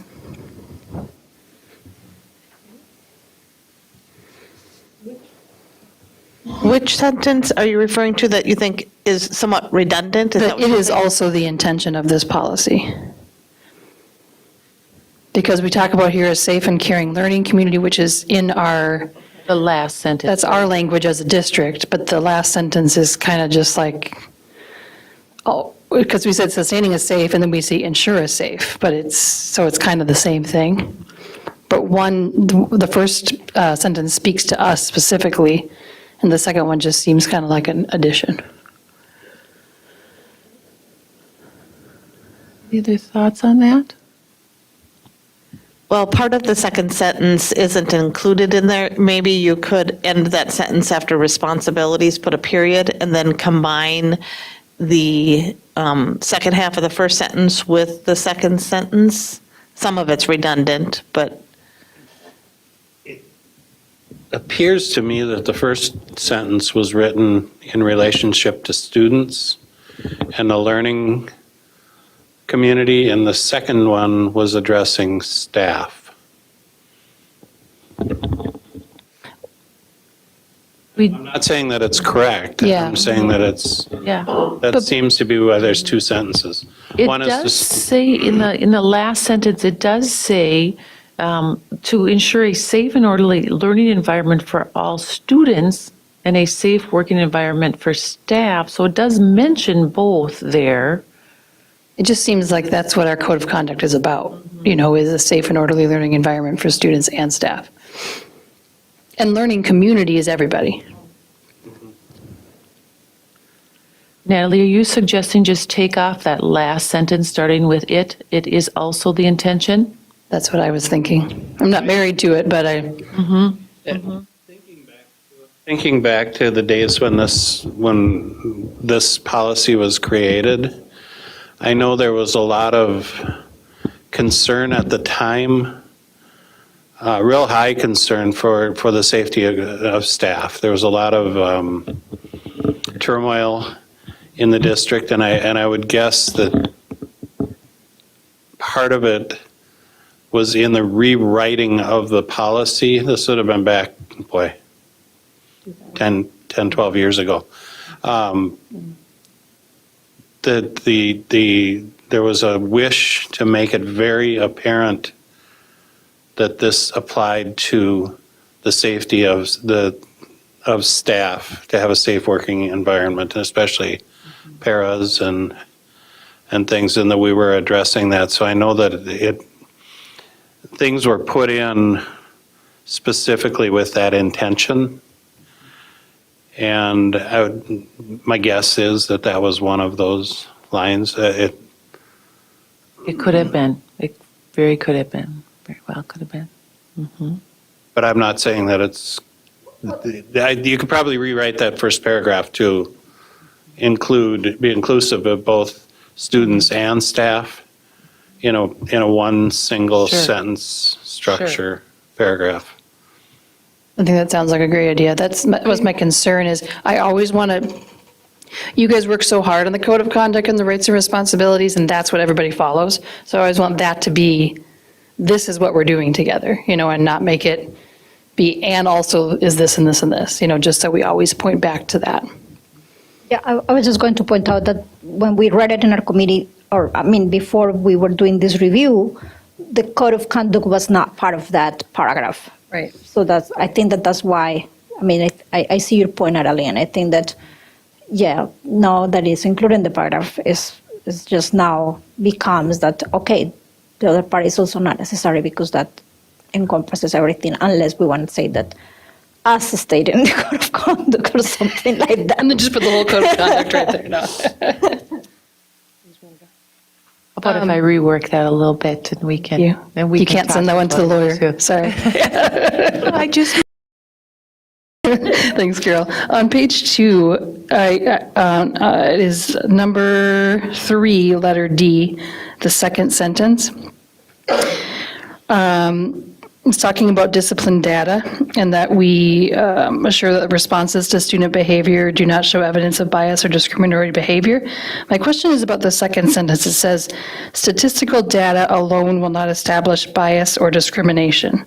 I'm wondering what the history of that is and why do we state that here? I couldn't really get my mind around what that was about. And that was put in quite a few years ago, looking at making sure that we were trying to be, not be disproportionate, let's say, in our use of suspension and exclusion with students. And so in making sure that we were not racially biased at the same time. So I think the idea was, and I don't want to speak for the member that suggested it at that time, but I do believe it was really about that we were looking at more than one data point in determining if we were being biased in our use of suspension and exclusion. And Al, If I can help with that, one that Sure. would be a typical statement in discrimination law, that statistics alone, they may provide evidence that might support a finding of discrimination, but the statistical data on its own does not create a conclusion of discrimination. And so I think that is just a recitation of the legal standard in that case. Thank you both for that. Thank you. So, there's a couple more things. They're mostly little. Well, one's little and 2 are big. So this is on page 3, number 4, letter C. Can we, instead of saying, this is towards the end of the paragraph, a principal in exercising his or her lawful authority, can we change that to their instead of gendering it? I didn't see a lot of other gendered words in here, so that would be great. Thank you. I have 2 more. And they're on pages 8 and 9.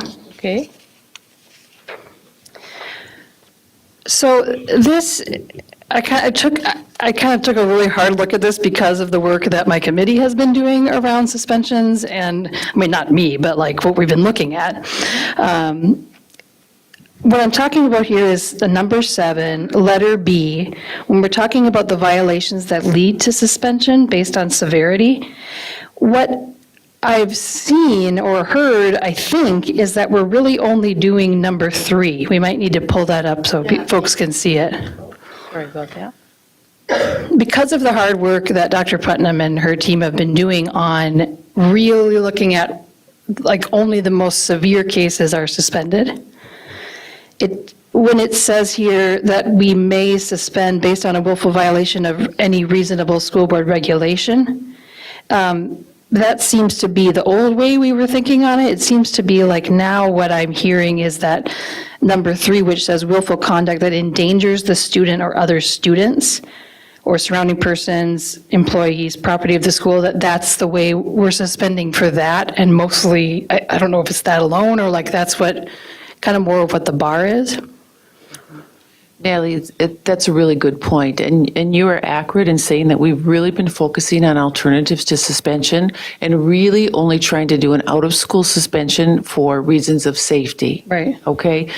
There are times where kids are suspended out of school that it isn't necessarily for a physical aggression type or a weapon type. It might be a continuation of something that is recurring consistently, maybe a noncompliance, something that is,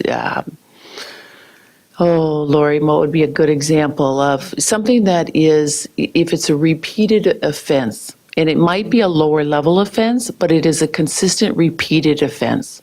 And so a student may be suspended out of school in that circumstance as well. Mm-hmm. And so that's what 1 and 2 covers, basically, is the repeated offense. Okay, thank you.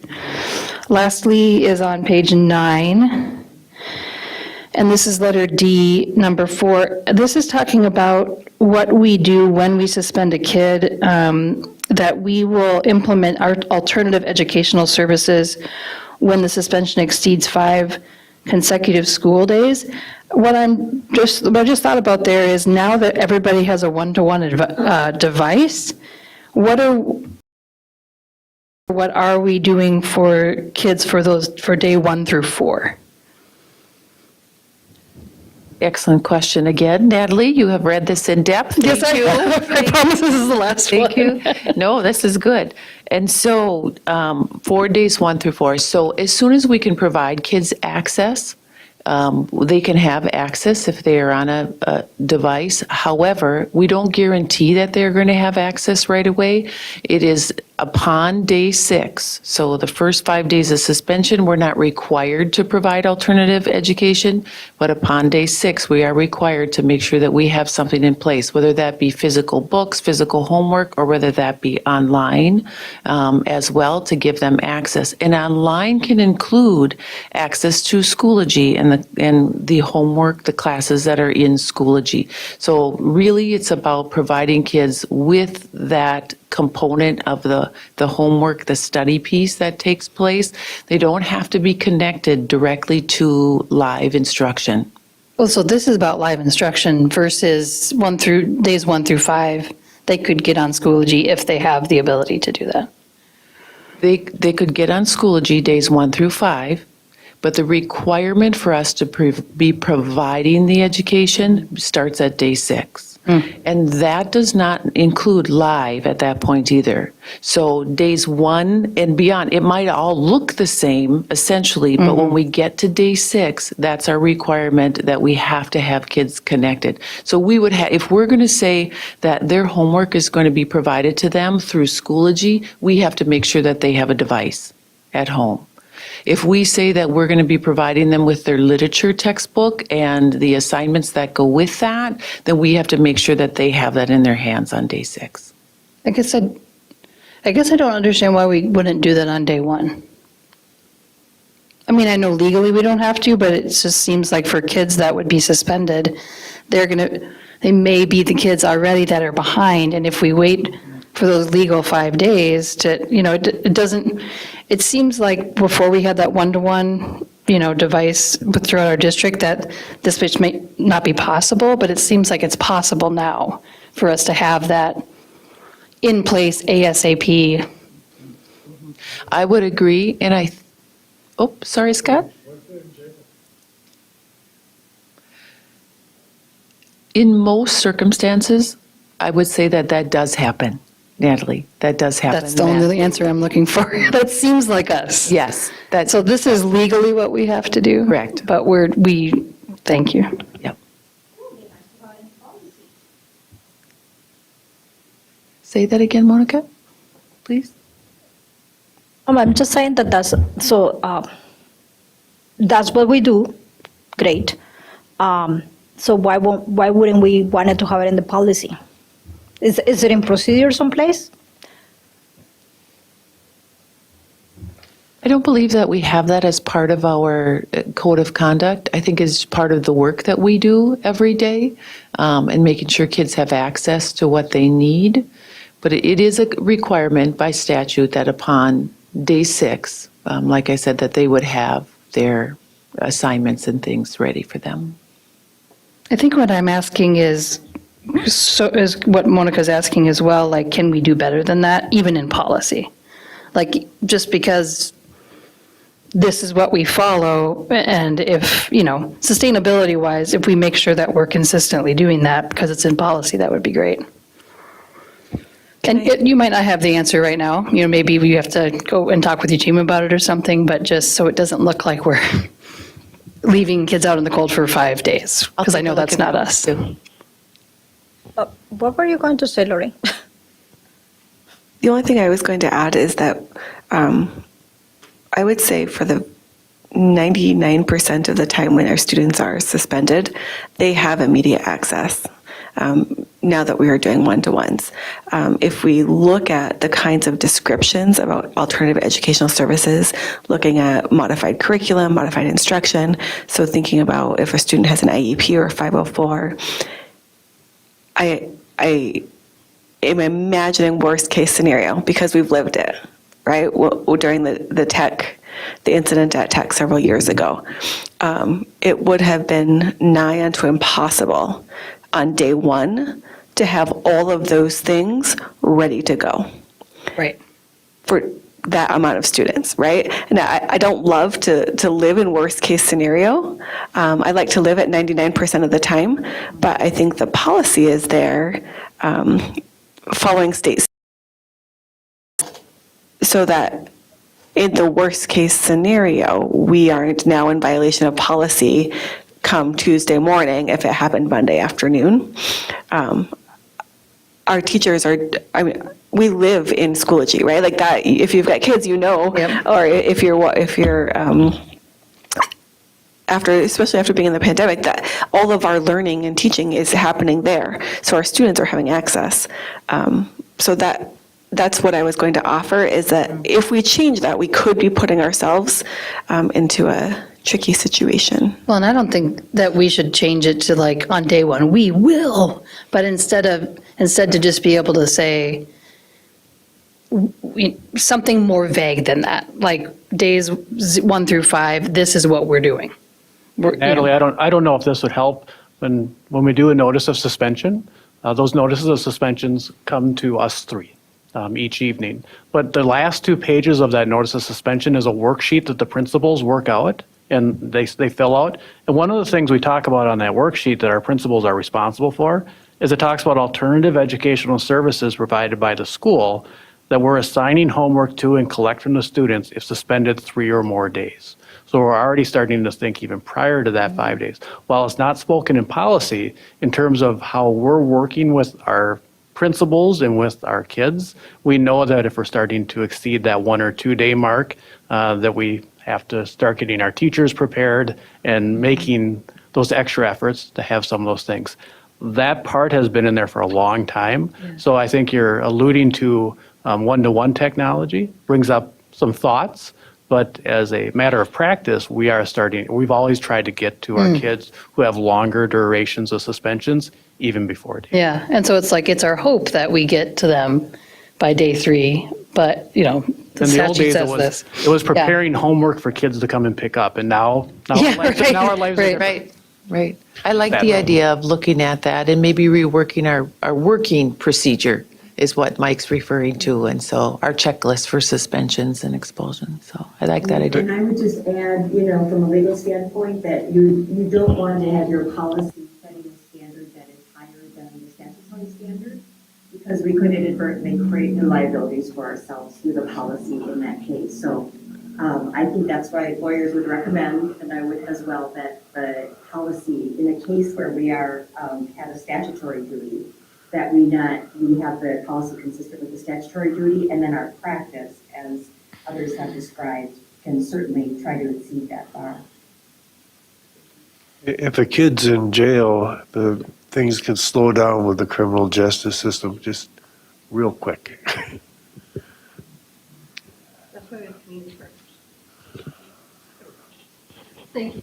You're welcome.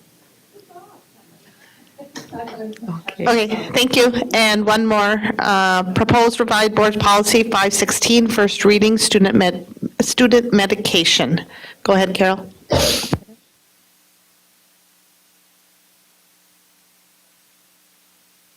Okay, and this one is really easy. The only change that we needed to make on this one was to change the title of our form, or a title in the policy, to match the form that we give to parents. We wanted to be very consistent because there was actually a parent brought it forward and said, I was a little confused because the title on the form that you hand out didn't match what it said in the policy. So now we're going to call this form the Healthcare Provider and Legal Guardian Authorization for Administration of Medication or Treatment. And so that's the new name of that, and we put it on our new document, so when that goes out to parents, so that it's consistent. And it's changed twice in this policy, just as the new title. That's it. Any questions on that one? Okay. All right, thank you very much. Meeting is adjourned. It is 8:46 PM. Thank you for listening, and we'll be back May 18th. Have a good night.